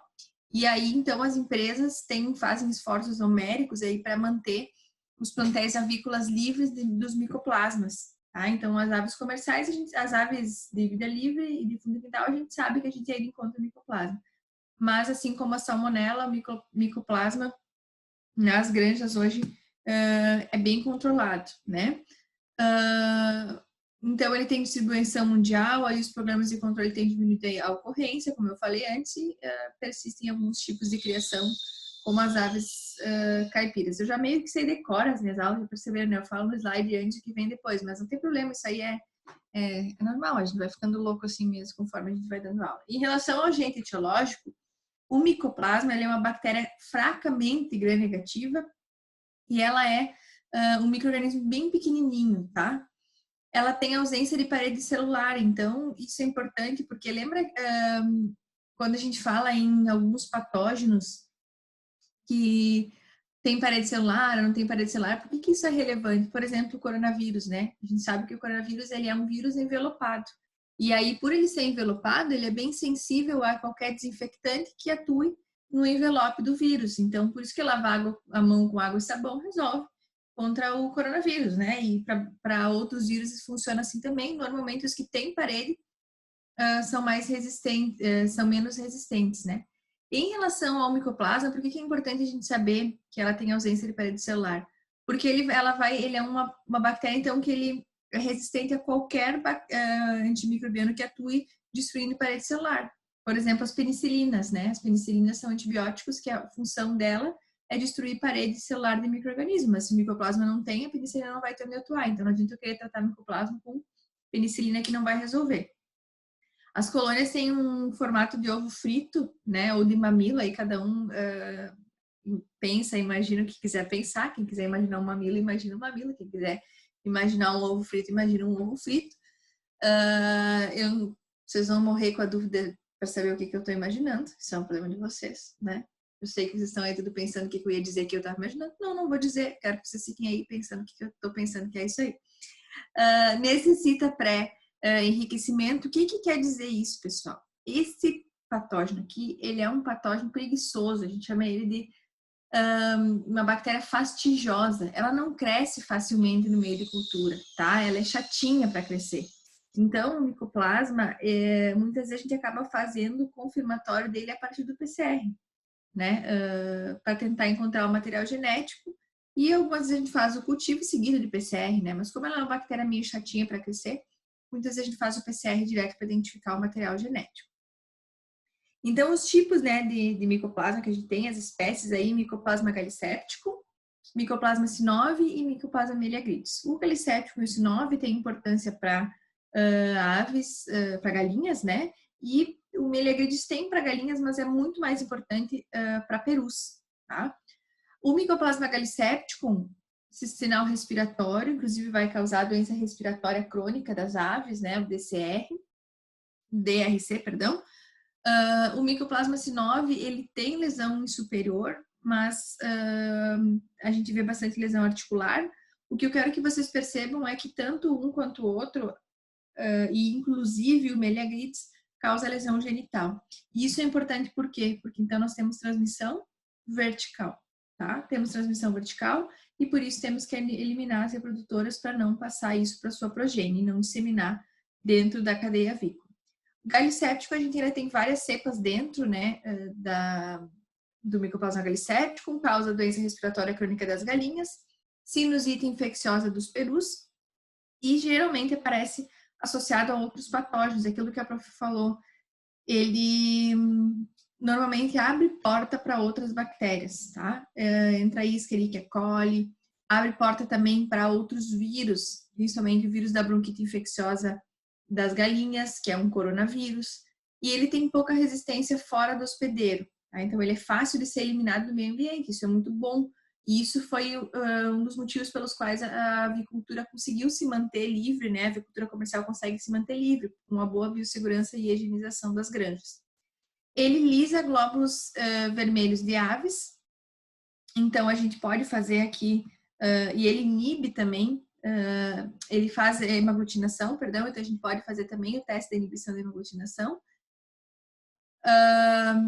O Mycoplasma sinovi, doença infecciosa em galinhas e perus, inflamação nas membranas sinoviais. Então, enquanto o galicéptico predomínio é respiratório, aqui no sinove, ó, o nome já diz, né? Sinove de membranas sinoviais, ele acaba causando essas lesões. E o que é uma membrana sinovial? Vamos lembrar lá que uma articulação, né? Ela é composta pelas extremidades dos dois ossos que se articulam, os tendões e ligamentos, né, que são as inserções aí da musculatura, a membrana sinovial, que vai revestir, então, a articulação toda, né, e externamente aí a pele, né, nas galinhas, que é uma camada bem fininha aí, em torno da articulação de tecidos moles, tá? Então, ela acaba causando uma lesão na membrana sinovial. Pode causar infecção subclínica no aparelho reprodutor e sistema respiratório. E algumas vezes essa aerosaculite causada pelo patógeno, ela pode ser complicada por outras bactérias, principalmente Escherichia coli, tá? Afeta postura e eclosão. Qualquer micoplasma afeta postura e eclosão. Qualquer um deles diminui produção, tá? Por isso que eles têm tanto custo. Ai, prof, vai ser... Olha, eu acho dificílimo que vocês peguem um surto de doença de micoplasmose, de micoplasma galicéptico, por exemplo. É muito difícil vocês verem isso. Vocês não vão ver um surto de mortalidade por micoplasma galicéptico. Vocês vão ver uma granja com baixo índice produtivo, com um monte de condenação no abate por Escherichia coli. Por quê? Porque tem um patógeno primário aí, que é o micoplasma abrindo porta para o resto, tá? Então, é difícil o micoplasma estar isolado. Mas ele é um patógeno importante e vocês têm que pensar, opa, tá muito bagunçado isso aqui, minha granja tá uma zona, né? Por que está acontecendo isso? Quem é que é o patógeno primário? Tá? Pode saber que é esse carinha aí. O Mycoplasma meliagridis somente acomete perus, né? Mais importante para perus, causando sinal clínico. A aerosaculite também. Diminuição da eclosão, ó, diminuição de desempenho, redução de desempenho. E ela tende a ser assintomática, tá? Então, esse micoplasma, ele pode permanecer em um organismo durante toda a vida, por isso a gente não trata, né? A avicultura comercial não trata para isso aqui. Transmissão tanto horizontal quanto vertical. E foi justamente esse patógeno aí que determinou a necessidade do sistema all-in, all-out na avicultura. Como ele se lembra que a prof falou antes que ele disseca rápido no meio ambiente, então se a gente chegou no meu combustível, a gente está dividindo o mate. Eu falei para vocês que a gente divide. É por bloco aqui, eu tomo num bloco, então ela toma no outro bloco, eu tomo no outro bloco. E assim todo mundo sobrevive. Lembra que a prof falou para vocês que ele era um patógeno que não sobrevivia muito tempo no meio ambiente. Então, se nós tirarmos as aves, deixarmos um tempo sem ave, ele vai morrer, né? Ele vai morrer, ele vai eliminar e a gente introduz um novo lote. Essas manifestações clínicas dependem da situação de estresse e de manejo. Estresse porque imunossuprime, aí junto com o micoplasma, aí vai ter 1 milhão de coisas que vai se sobrepor, né? E o manejo principalmente do que, pessoal? Temperatura, quantidade de amônia, né? Manejo de cortina, umidade do ar, poeira, tudo isso aqui é super importante para as manifestações clínicas. E aí o estresse, que é o fator desencadeante, eu coloquei aí uma setinha para vocês pensarem, né? Em que poderia ser o estresse, mas eu já falei, ó, né? O que tá nessa caixinha foi tudo que eu falei, né? Amônia, estresse, manejo, principalmente nas reprodutoras, quando a gente aloja elas junto com os machos, né? Coloca lá no sistema produtivo. Então, fatores estressantes são desencadeantes da doença. Em relação à patogenicidade, o micoplasma tem propriedade de se fixar às membranas mucosas, do trato respiratório, digestório e genital. Eles são estruturas fibrilares, vão ter uma certa motilidade, vão se aderir e fixar. E o que acontece? Eles se aderem aonde? O que vocês acham? Onde vocês acham que ele consegue se aderir?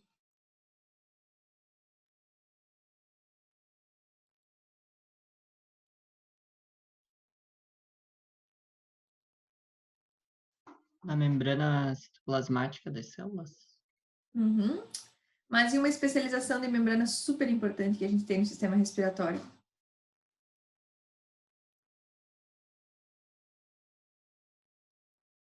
Cílios, nos cílios, tá?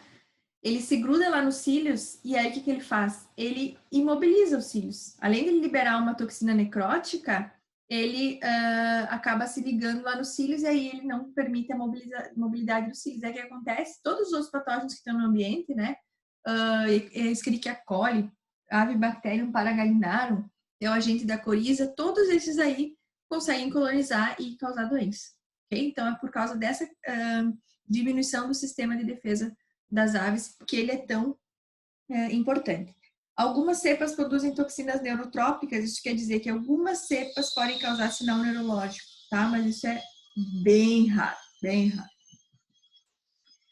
Obviamente que as aves jovens, elas tendem a ser mais suscetíveis, né? Por falar, obviamente, todas as doenças, não. Tem uma que não. A única que as aves adultas, né? Quando a gente fala de aves, a única que as aves adultas são mais suscetíveis é o Avibacterium paragallinarum, tá? Vocês estão ouvindo esse barulho? Vou fechar a porta aqui. Agora vocês estão ouvindo, né, gente? Tem alguém com um chuvisco aqui. Não olha a bagunça, é porque a gente não treinou ainda de colocar as coisas na mudança no lugar. Não dá, a gente não tem isso.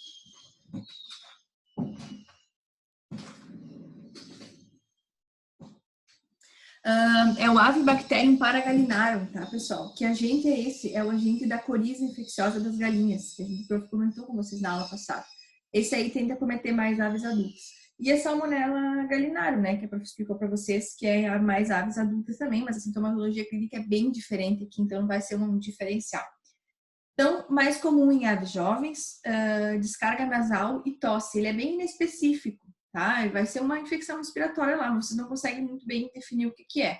Só que, em geral, ele não tem uma alta mortalidade se ele não tiver se as aves não tiverem uma situação sanitária já debilitada e tenha muito patógeno no meio ambiente, esse animal não vai ter uma apresentação clínica tão rápida, por exemplo, como uma influenza da vida, né? Porque influenza a gente sabe que pode dar sinal respiratório. Então, ele não é tão diferencial de influenza. Os principais diagnósticos diferenciais aqui com esses sinais clínicos, eu ia pensar em bronquite infecciosa das galinhas, coriza, ia pensar nos 2 tipos de micoplasma, tá? É o que tem de principal aqui. Laringotraqueite pouco, porque laringotraqueite também não dá tanto, ela é um pouco mais patogênica. Redução do consumo de alimento e ganho de peso, obviamente. A maior frequência de manifestação entre 28 a 56 dias. Olha essas imagens aqui. Vocês olhando isso aqui, vocês não tem como dizer que é micoplasma, né? Olhei, isso aqui é micoplasma. Me poupe, né? Não dá para saber. A galinha tá aqui apática, com as pernas arrepiadas, aquilo que a prof falou para você sempre, olhar caído, né? Quando a gente vê uma evolução um pouco maior, assim, a gente consegue ver secreção ocular, cara inchada, né? Eu vou mostrar umas imagens para vocês. Mas assim, ali a gente não consegue dizer. Nas aves adultas, queda de produção e qualidade dos ovos, má eclodibilidade, apresenta soroconversão sem quadro clínico, então quer dizer que ela se infecta pelo patógeno, não desenvolve sintomatologia clínica, e se a gente vai fazer sorologia para micoplasma, ela tem resposta imunológica para micoplasma, né? Mas não apresentou sintomatologia. A severidade depende das complicações simultâneas. Quem é a principal aí que acontece junto com o micoplasma, que eu falei antes? Escherichia coli, prof? Escherichia coli, perfeito. Lotes e frangos e perus têm muita condenação de carcaça. Então, aqui, outro prejuízo econômico muito importante do micoplasma, né? Além da diminuição da produção, ele acomete sacos aéreos. Lembra que a prof falou para vocês antes? Sacos aéreos. E os sacos aéreos das aves, a gente tem que lembrar que eles estão distribuídos em toda a cavidade celomática, né? Tem os mais torácicos, tem os mais abdominais, tem os pélvicos. E aí, como ele diminui a imunidade, a Escherichia coli coloniza esses sacos aéreos. Esses sacos aéreos são bem aderidos aos ossos ali da quilha, né? Aos ossos das costelas. Então, tudo isso aí vira puro cásio. E aí, quando vai para o abatedouro, tudo isso é condenado, não tem como tu limpar, né? Então, a gente tem a Escherichia coli aí causando muita condenação de abate, tá? Então, eleva a condenação de carcaça. A prof quer dizer, então, que toda vez que a gente tiver uma alta condenação de carcaça no abatedouro, a gente tem que pensar se a gente não está tendo uma salmonela, a gente tem que pensar que a gente está tendo micoplasma, é exatamente isso. Porque se vocês coletarem lá no abatedouro, o que vai acontecer? Primeiro que vocês olham a lesão macro, vocês pensam de cara, isso aqui é E. coli, né? Bom, mas por vir as dúvidas eu vou fazer isolamento. O que vai acontecer? Vai crescer E. coli, porque lembra que a prof falou que o micoplasma ele sobrevive pouco tempo no meio ambiente e ele é um agente de crescimento fastidioso. Então, o que vai acontecer? Ele vai pegar, e se ele for botado no meio de cultura que não é seletivo para ele não vai crescer. Vai crescer Escherichia coli e o micoplasma não vai crescer. Aí vocês não vão se ligar que pode ser micoplasma, tá? Não vão se ligar se não tivessem sido meus alunos, mas como vocês foram, vocês vão se dar conta que, não, para um pouquinho, a prof falou que tem um outro carinha lá. Todo sistema produtivo pode cuidar. Toda espécie animal tem um patógeno que é o patógeno que avacalha geral, né? Tipo, os gatos é FeV-FeLV, vai dizer. As aves é o micoplasma. Os suínos também, micoplasma. O circovírus, né? Que é o pior de todos. Tá? Todos eles têm um patógeno aí que dá uma avacalhadinha, né? Que imunossuprime. E nas aves é esse cara aqui, tá? Então a gente tem que pensar, obviamente, além de pensar, né, as questões de manejo, porque às vezes manejo de cortina errado, amônia, frio ou calor, elas também podem ficar suscetíveis à infecção por Escherichia coli. Morbidade e mortalidade, pessoal. Mais grave em jovens, como o prof comentou, e no período de inverno, que aí o período de inverno facilita as infecções respiratórias, sem falar que no período de inverno o aviário tende a ficar mais tempo fechado, né? Quadro grave em perus, a gente vai ter a sinusite infecciosa. E aí, essa sinusite infecciosa dos perus, pessoal, mesmo a sintomatologia clínica, tá? Secreção nasal, aumento periorbital, né? Infraorbital. E aí, a gente vai ter outros quadros clínicos associados. Podemos ter porta de entrada para Newcastle, bronquite, Escherichia coli. Só que o que a gente tem que se preocupar aqui? Muito mais Escherichia coli, porque se nós formos pensar em Newcastle e bronquite, nós estamos partindo do princípio que a gente está num sistema produtivo que tem biossegurança, né? E que não tem Newcastle e que não tem bronquite, que são os menos frequentes. Então, o principal para nós, vamos falar real, é a Escherichia coli, tá? O resto, não vamos devagar nisso daí, vamos pensar principalmente na Escherichia coli. Por que tem uma galinha de pé e uma galinha deitada? Só que fica com isso aqui. Essa daqui, ela tá doente, essa aqui já tá morta, então isso aqui quer dizer uma morbidade. Isso aqui quer dizer mortalidade, tá? Caso vocês não lembrem, morbidade é o número de animais doentes. Mortalidade são o número de animais mortos, que é diferente de letalidade. Letalidade quer dizer, de tantos animais que adoeceram, tantos morreram, tá? Aí se faz uma média, mas aqui é isolada. Quantos ficaram doentes e quantos morreram, tá? Morbidade e mortalidade. Como lesões, eu vou ter sinusite, a inflamação dos sinos, né? Principalmente aqui na face, a gente vê esse aumento de volume na face, a gente já vai ver imagens. Conjuntivite, exudato catarral na traqueia. Por que exudato catarral, professor? Bom, se a gente sabe que a gente tem mecanismos de defesa no sistema respiratório que são compostos por cílios e células caliciformes, né? O que os cílios fazem? Movimentam e expulsam os micro-organismos. As células caliciformes produzem muco para ajudar a expulsar. Se um dos meus sistemas está comprometido, que é os cílios, os micro-organismos estão ficando depositados. O que o meu corpo faz para compensar? Aumenta a secreção de muco. Por isso que a gente tem um início de um exudato catarral. Agora, a maioria das vezes vocês vão chegar nesses animais, se vocês não pegarem no início do quadro clínico, vocês não veem mais esse exudato catarral. Por quê? Porque esse exudato catarral evoluiu para uma infecção bacteriana secundária, né? Que bactérias secundárias seriam essas? Principalmente a Escherichia coli, tá? A aerosaculite, com espuma lá no início, à medida que outras bactérias vão se aproveitando da situação, eu tenho formação de caso. Os graus de pneumonia são variáveis, né? Vamos lembrar lá que nas aves o ar entra pela traqueia, passa primeiro pelo saco aéreo, lembram? Depois vai para dentro do pulmão. Então, por isso que às vezes a gente tem aerosaculite e não tem lesão pulmonar, tá? Não é sempre que a gente vai ter lesão pulmonar. Pericardite, que a gente também viu na salmonela, lembram? Na salmonela pylori a gente tinha pericardite, na salmonela gallinarum menos, mas também pode ter. Periepatite, salpingite, principalmente porque a gente tem a Escherichia coli. A Escherichia coli, para causar uma salpingite, 2 toques, adora, tá? As aves recuperadas, elas permanecem, elas não permanecem, como a professora analfabeta escreveu ali, tá? As aves recuperadas, elas permanecem como portadoras e disseminadoras. Por isso, a gente faz sacrifício, muitas vezes, quando dá positivo para micoplasma, especialmente se for reprodutor, tá? Se for lote de frango, medica para diminuir o prejuízo, para diminuir a condenação de carcaça e às vezes leva até o final do sistema produtivo. Se está bem no início, não vale a pena, abate, né? Se está bem no final do lote, trata ali um pouquinho para manter ele, para terminar o ganho de peso e manda para o abate, tá bom? Isso aqui não tem importância em saúde pública, então não tem problema de ser abatido para consumo. Óbvio que se tiver infecção bacteriana secundária, daí a gente tem o problema que é a formação de casos e aderência, ter comprometimento no abate, tá? Mas se eu conseguir controlar com antibiótico terapia, eu posso segurar até a hora de abater. Não vou fazer isso nas reprodutoras. Então, aqui nos perus, né? Observem, então, esse aumento do seio infraorbitário. Olhem a secreção, né, nasal, ela é catarral. Tô vendo que ela é bem translúcida. É um aumento da produção de muco mesmo. Quando a gente corta essa região aqui dos seios, da face, a gente vê a presença desse material catarral, que é um aumento de volume gigantesco, né? Isso aqui tudo em peru. Podemos ter conjuntivite, opacidade de córnea. E aí, cuidado quando vocês veem foto assim de globo ocular de ave, porque a gente tem também a doença de Marek, que pode causar neoplasia aí na infiltrado inflamatório de linfócitos no globo ocular. Então, ela é um diagnóstico diferencial, quando tem lesão assim em conjuntiva. Nos sacos aéreos, olha a espuma que a prof comentou com vocês, tá? Estão vendo, ó? Quem já viu um saco aéreo saudável, ele parece um papel filme. Sabe aquele papel filme que vocês usam para embalar as coisas na cozinha? É esse aí, tá? Ele é bem transparente, não é para ter nada disso. Aqui ele tá todo opaco já, né? E é que se vocês olharem com atenção, vocês vão ver que tem umas áreas mais amareladas aqui. Isso aqui já é deposição de cásio, tá? Formação de cásio, porque a gente tem uma infecção bacteriana secundária, com uma bactéria secundária, né?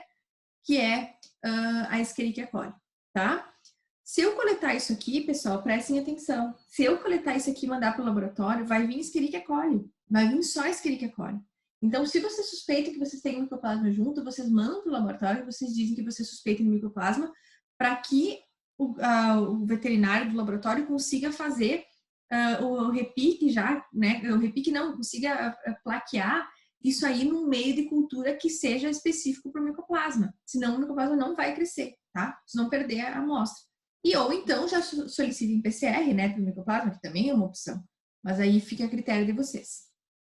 Aqui outra imagem, então mostrando a mesma coisa, opacidade de saco aéreo, né, com já deposição de cásio. Esse cásio, prof, ele pode ser só do micoplasma ou necessariamente ele tem que estar associado à Escherichia coli?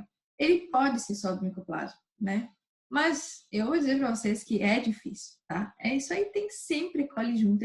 Mas olha, eu acho que uma vez na vida, outra na morte, tá? Aqui a gente vê um coração com um pouquinho de deposição de fibrina já. E em relação ao micoplasma sinóvio, o galisséptico mais lesão respiratória. E o sinóvio também pode ter apresentação subclínica ou dificuldade de locomoção, tá? Então, edema de articulação, erosão da cartilagem articular, exudato caseoso a gente pode ter, mas a gente também pode ter esse material que vocês estão vendo aqui, que é bem líquido, ó, estão vendo? Na verdade não é líquido, porque vocês já devem ter cortado a articulação, né, de algum animal na vida de vocês, não precisa ter sido uma ave. Ele é meio viscoso, assim, né? Ele parece um ranho, tá? Um ranho, sabe aquele ranho de quando vocês estão com alergia? É esse aí. Não um ranho de muito tempo, né? Aquele ranho que já começou a dar gripe por cima, misturado com bactéria, com coisa. Aquele lá, não. Mas esse aqui parece um ranhinho bom, assim, né? Hepatomegalia, esplenomegalia, atrofia da bursa e do timo, porque ele é imunossupressor, né? São órgãos linfóides, nós estamos falando aí bursa e timo. Rins edemaciados, aerossaculite, quando a gente tem a forma respiratória, mas o mais comum é a gente ter essa forma do sistema locomotor, e fezes esverdeadas, mas também não é tão significativo. O mais importante é a lesão articular. Aqui vocês estão vendo na articulação tibio-tarso-metatársica, né? Aqui vocês estão vendo na patinha, ó, aumento de volume, tá? Essa aqui é a articulação tibio-tarso-metatársica, que é a que vocês estão vendo aqui no corte. E aqui já é a articulação aí dos dígitos. Muito bem, prof. De quem que eu tenho que diferenciar? O galisséptico, eu tenho que fazer diagnóstico diferencial de todas as formas, tudo que é doença respiratória, né? Então, entra influenza, pode ser de baixa patogenicidade, a de alta normalmente é mais septicêmica, né? Então, eu tenho que diferenciar a influenza, tenho que diferenciar de coriza infecciosa das galinhas, que é o Avibacterium paragalinarum. Tem o que eu já ensinei para vocês na aula passada como é que coleta, lembra? Dentro do saquinho, porque ele morre fácil. Coleta a cabeça inteira, né? Tem que diferenciar de bronquite infecciosa, laringo, mas com menos frequência. E o Mycoplasma sinovico, quem que eu tenho que diferenciar?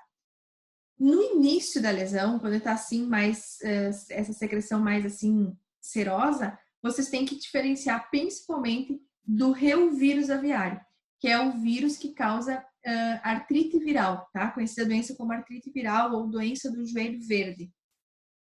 Então, essa lesão inicial aí é mais diferencial de reovírus. Com o passar do tempo, tanto o Mycoplasma quanto o reovírus podem se sobrepor com outros agentes, tá? E aí, quando vocês olham uma lesão articular com presença de Casio, aí vocês têm que diferenciar de Escherichia coli, Streptococcus, Salmonella, tá? Esses são os principais. Lembra que a prof falou, né, que a Salmonella podia causar lesão articular. Ruído do mate. E o diagnóstico, né? Como é que eu vou fazer? Epidemiológico, então, investigação de surtos e monitoramento. Essa investigação de surtos, vocês acham que vai ter um surto de Mycoplasma sozinho? Não vai, né? Vai ser aquelas coisas que vocês, meus bichos estão comendo menos, estão ganhando menos peso, foi para abate e voltou lá do abate com uma condena de não sei quantos % lá em cima. Tá? Aí eu vou fazer o quê? Eu vou investigar Mycoplasma. Em relação ao monitoramento, é o monitoramento lá que entra dentro do que o Ministério da Agricultura determina, tá? Vocês podem fazer esse swab, que a prof está mostrando aí, nas aves vivas, e vocês podem coletar também amostra a partir de aves doentes ou aves mortas, tá? Então, avaliar sinais clínicos e sintomas e coletar isso na macroscopia e microscopia. Muito bem. Coletei na macro, mandei para microscopia também. É diagnóstico confirmatório? A partir daí eu posso dizer que é Mycoplasma? Claro que não, né? A patologia, ela é uma triagem, ela é para dizer para vocês, ó, seus samoquinhos, não gastem uma fortuna fazendo diagnóstico de coisa que não pode ter aqui, né? As pessoas costumam dizer, não precisa nada da patologia, aí gastam muito mais tentando descobrir o que é, porque não fazem a menor ideia do que estão procurando, tá? Então, o anatomopatológico é um exame de triagem, e aí nós vamos sempre buscar os complementares, né? Que são os agentes etiológicos. Então, a gente pode fazer imunodiagnóstico, que é ELISA, inibição da hemaglutinação, porque a gente sabe que esse patógeno aqui também causa hemaglutinação de massa. Quem eram os outros patógenos que causavam aglutinação de massa mesmo?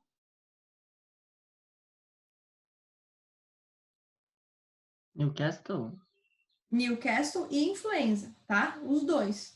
Os dois vão causar aglutinação de massa. Então, a gente tem que fazer o diagnóstico diferencial, tá?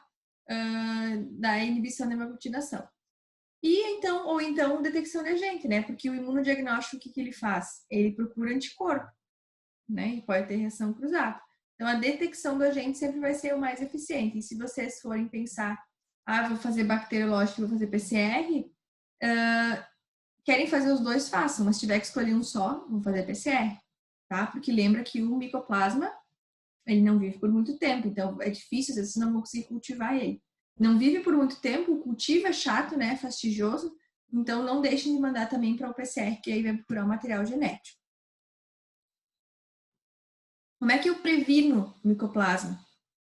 Como é que eu faço para prevenir Mycoplasma? Então, povoar sempre com ave livre, foi assim que a avicultura industrial conseguiu eliminar, né, o Mycoplasma dos sistemas produtivos. Hoje, se a gente for pensar encontrar, ainda se encontra lã a cada morte de papa, se for coletar num frigorífico aí, articulação, por exemplo, tu encontra a cada, sei lá, 1% das aves que vão ter Mycoplasma sinovico, o resto não tem, e Galiceticum praticamente a gente não vê, né, por causa justamente desse controle nas reprodutoras. Medidas corretas de biossegurança para evitar a contaminação e em relação ao comércio exterior, né? Em relação ao comércio exterior, eu tenho que estar livre desses micoplasmas para poder praticar o comércio exterior, porque a micoplasmose, ela está na lista da OIE, né? De caráter comunicável, assim como o Newcastle, assim como a influenza, assim como a salmonelose. Então, para eu fazer trânsito, importação e exportação de material genético, ou então, né, aves de um dia ou ovos férteis, eu preciso estar livre de micoplasma. O tratamento de ovos férteis, pessoal, eu coloco aqui, porque se vocês forem estudar isso mais a fundo, os micoplasmas, vocês vão entender, tá, professora, mas como que se eliminou, né, o micoplasma das granjas? Porque a maioria das aves tinha, é difícil encontrar uma ave que não tivesse tido contato com o micoplasma. Foi feito o tratamento em ovos férteis, tá? Mas isso é quando, assim, a gente não tem ave livre, então vamos fazer o tratamento do ovo fértil, imergir ele em solução de antibiótico. E aí, se tem micoplasma, as aves, algumas percebe-se que elas nascem sem a presença do patógeno. Só que essa imersão em solução de antibiótico diminui muito a eclodibilidade. Então, ela é uma medida, assim, de últimos casos, né? Caso não tenha outra opção, então vou fazer imersão. Mas o adequado é sempre a gente pegar lá ovos provenientes de aves livres de micoplasma. Existe vacina, existe viva atenuada ou inativada, só que é liberada somente para poedeira, ok? Por causa da questão da monitoria sorológica, mesma coisa do que micoplasma. Por causa da imunidade cruzada, a gente não tem como saber se é vacinal, ou se é de desafio de campo, ou se é de micoplasma C9 e tá pegando cruzado e galisséptico. Então, é feito nas poedeiras para diminuir prejuízo, porque elas ficam bastante tempo no sistema produtivo, mas não significa que a ave não vá contrair a infecção. É que nem a salmonela, né? O que acontece? A ave pode se contaminar, só que ela vai desenvolver menos sinal clínico porque ela tem uma certa resposta imunológica. Mas não quer dizer que ela não vai se infectar. Principalmente porque nós estamos falando de bactéria, né? Que a resposta vacinal não funciona tão bem quanto a resposta vacinal para vírus. E aí a gente pode fazer aí de 6 a 8 semanas, depois reaplica de novo em 14 semanas, tá? O que diz a legislação? Depende. Se tu tá falando de uma granja que é livre, tu não pode vacinar, tá? Tu não vai poder vacinar. Se tu tá falando de poedeira comercial, aí tá liberado as poedeiras, ok? Aqui a gente tem, então, a instrução normativa que trata disso, que é a instrução normativa 44 de 2001, que tem a finalidade de aprovar as normas técnicas para o controle e certificação de núcleos e estabelecimentos avícolas para a micoplasmose aviária, tá? O que diz, né, essa instrução normativa, então, em relação à certificação, ó? Linhas puras, avós e bisavós, tem que ser livre de galisséptico e de C9 para as galinhas e livres de micoplasma galisséptico, micoplasma C9, micoplasma meleagrides para perus, tá? Lembra que a prof falou que o meleagrides era mais importante para peru, né? Então, linha pura avó e bisavó, de galinha, livre das duas principais para galinha. E as que granja de peru, aí, reprodutora de peru, tem que ser livre das 3, ok? Certificação dos núcleos de estabelecimento avícolas de matrizes, ó. Também vai ser a mesma coisa. Pensem assim, ó, lá na salmonela, nas matrizes a gente tinha uma certa flexibilidade, lembram? Que elas podiam ser controladas ou para enteritidis ou para tifimurium. Aqui as matrizes também, ó, elas podem ser sob vigilância e acompanhamento para as galinhas, tá? Do micoplasma C9, não do galisséptico. Do galisséptico elas têm que ser livres. E os perus, de novo, ó, livre para os 3, tá? Então, o que muda aqui do micoplasma para salmonelas? Que no micoplasma a gente tem a inserção dos perus, né, dessa certificação, e que quando a gente fala em bisavó e avó, tem que ser livre de tudo, e quando a gente fala em matriz, ela pode ser sob vigilância ou acompanhamento para C9, mas tem que ser livre de galisséptico. Tá bem? Para ter a granja certificada. Para que eu preciso de uma granja certificada mesmo? Para poder comercializar, né? Para poder comercializar. O que o PNSA faz, né? O Plano Nacional de Sanidade Avícola, então. Para as aves reprodutoras, a gente vai fazer monitoria sorológica para os 3, então coleta lá dentro do calendário, né, do Ministério da Agricultura, e esporadicamente ainda pode fazer solicitação de coletas extras, tá? Eles escolhem lá no mês algumas outras granjas para fazer fora do calendário, e exame microbiológico. Uma coisa importante, pessoal, tanto para micoplasma quanto para salmonela. Não adianta, a prova sorológica, ela não bate o martelo, tá? Eu sempre tenho que fazer o exame direto, que é a busca do agente, ok? A sorológica pode dar reação cruzada. Então, nunca vou eliminar um lote ou perder uma certificação sem fazer o exame microbiológico, ok? E aí, o que vai ser feito se a gente tiver alguma alteração nos exames aí, ó, que sejam positivos, né? Em aves ou ovos férteis das linhas puras, bisavós e avós, se positivo para galicéptico e sinove, sacrifício abate do núcleo. Positivo para galicéptico, sinove e meliagrides, exclusivo para perus, sacrifício abate do núcleo, ok? E aí, matrizes, positivo para micoplasma galicéptico, né? Em galinhas, ou galicéptico, sinove e meliagrides para peru, sacrifício e abate do núcleo e destruição de todos os ovos incubados, né, ou não, dele provenientes, e positivo para sinove em galinhas, os núcleos podem ser tratados, né, assim como podia na tifimura e enteritídeos, com antibióticos e retestados após período de eliminação dos resíduos de antibiótico, mas é o que eu falei para vocês, vai tratar, mas não quer dizer que a ave não dissemine via vertical, e aí isso aí vai para o sistema produtivo, tá? Então tem que ver o custo-benefício. Dependendo das empresas, não faz esse tratamento aqui.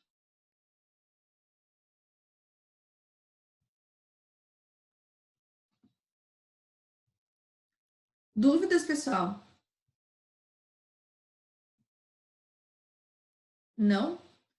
Bom, então agora eu vou dar uma atividade para vocês.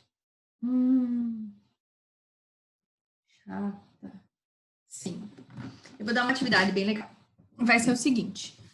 Anotem aí, tá? Eu quero que vocês façam como se fosse uma tabela. O que vai ter nessa tabela? Primeira coluna. Eu quero que vocês coloquem o agente etiológico, tá? Então, que agentes etiológicos são esses? Eu quero que vocês pesquisem sobre bolba aviária. Bolba é a doença, né? Eu quero o agente etiológico e a doença, ok?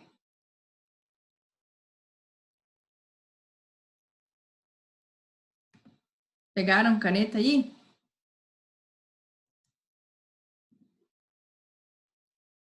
Prof, tu explica de novo que tá travando aqui para mim? Vocês vão fazer assim, ó. Eu vou citar alguns agentes etiológicos, tá? Vocês vão pesquisar sobre esses agentes etiológicos os determinados itens, tá? Então, primeiro anotem quais são os agentes etiológicos que eu quero, tá? Eu quero aí bolba aviária, que o agente é poxvírus das aves, tá? Então, o primeiro agente etiológico é o poxvírus das aves.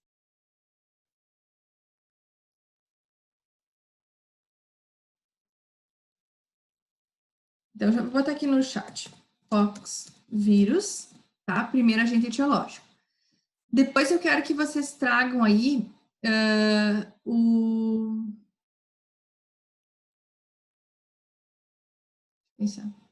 coronavírus das aves.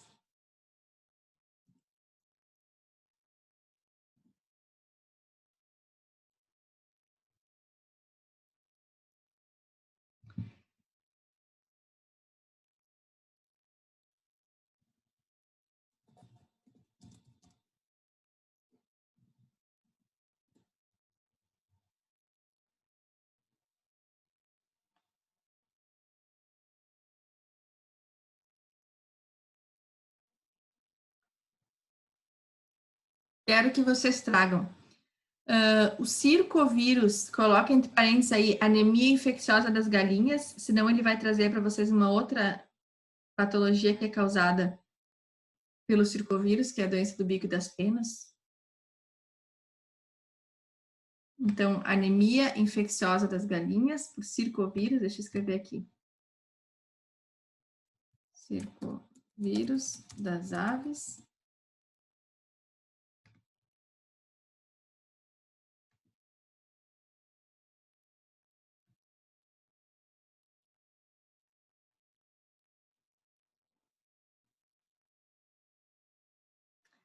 Aí vocês vão trazer também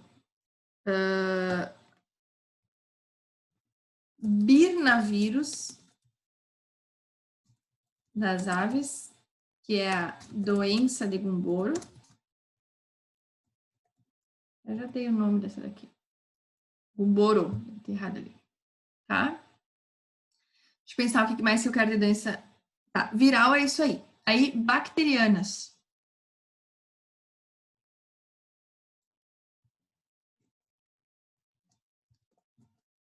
Escherichia coli.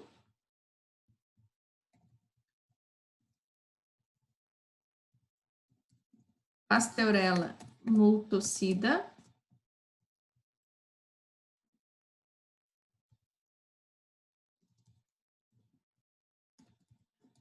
Prof, repete esse último Pasteurella o quê? Multocida. A prof colocou ali no chat.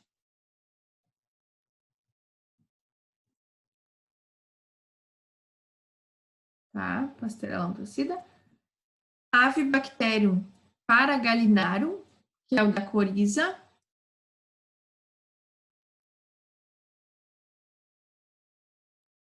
Acho que é esses aí. Deixa eu só ver Como se... que é o último, prof? Avibacterium paragalinarum. Deixa eu ver se eu esqueci de alguém.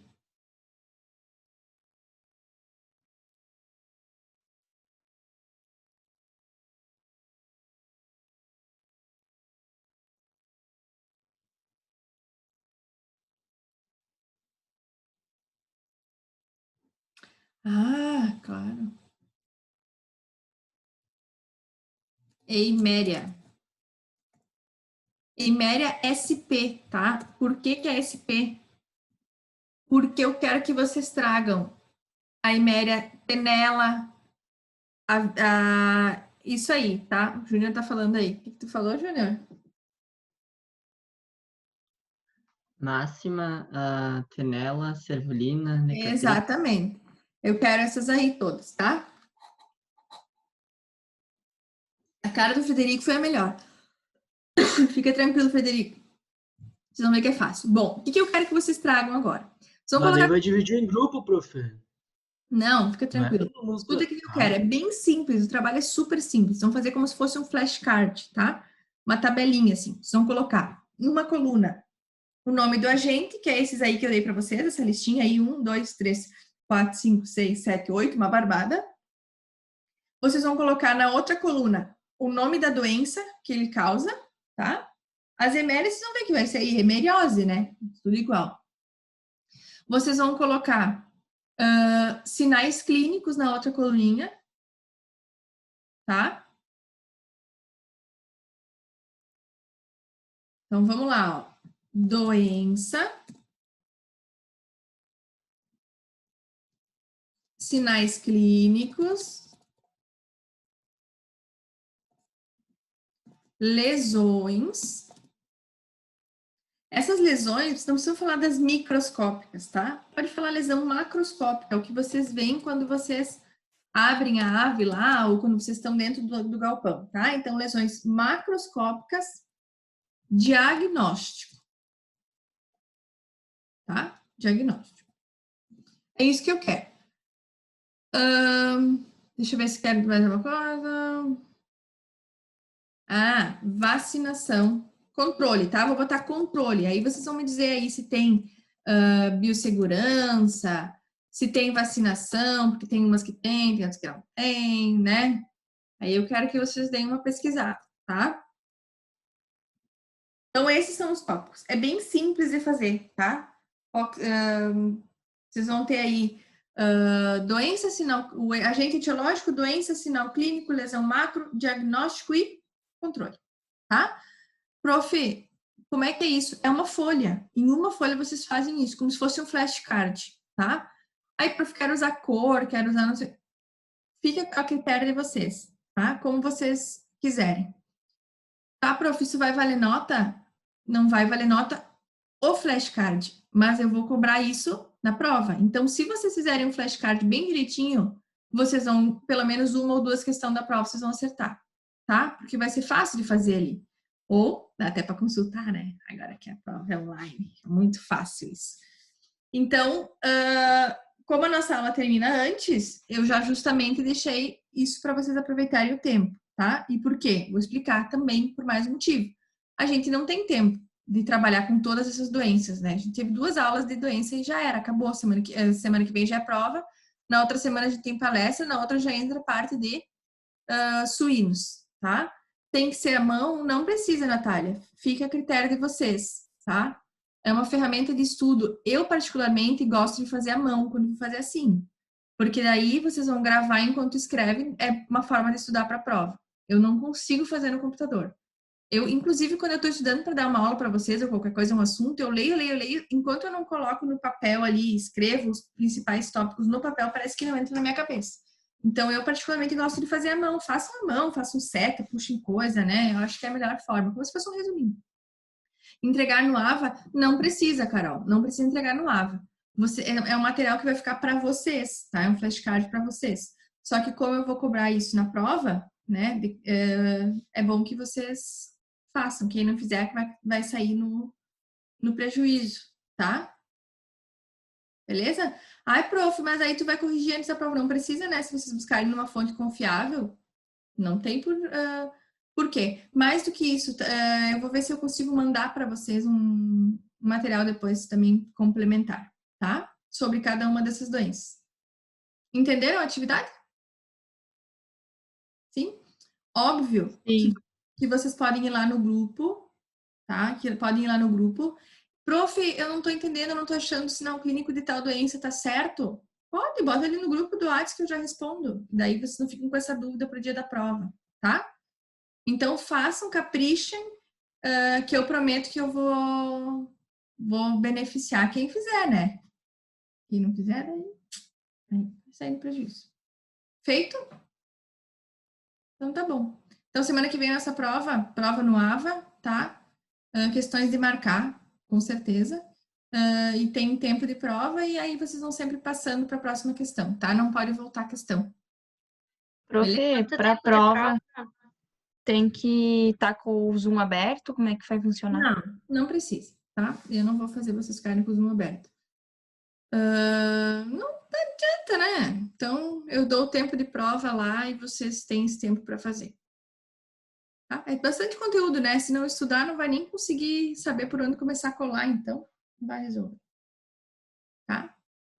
Não precisa entregar, Lucas. É material para vocês, inclusive para vocês fazerem a prova, né? Para vocês estudarem para poder fazer na prova. Tá? Não precisa entregar. Combinado? Eu deixo...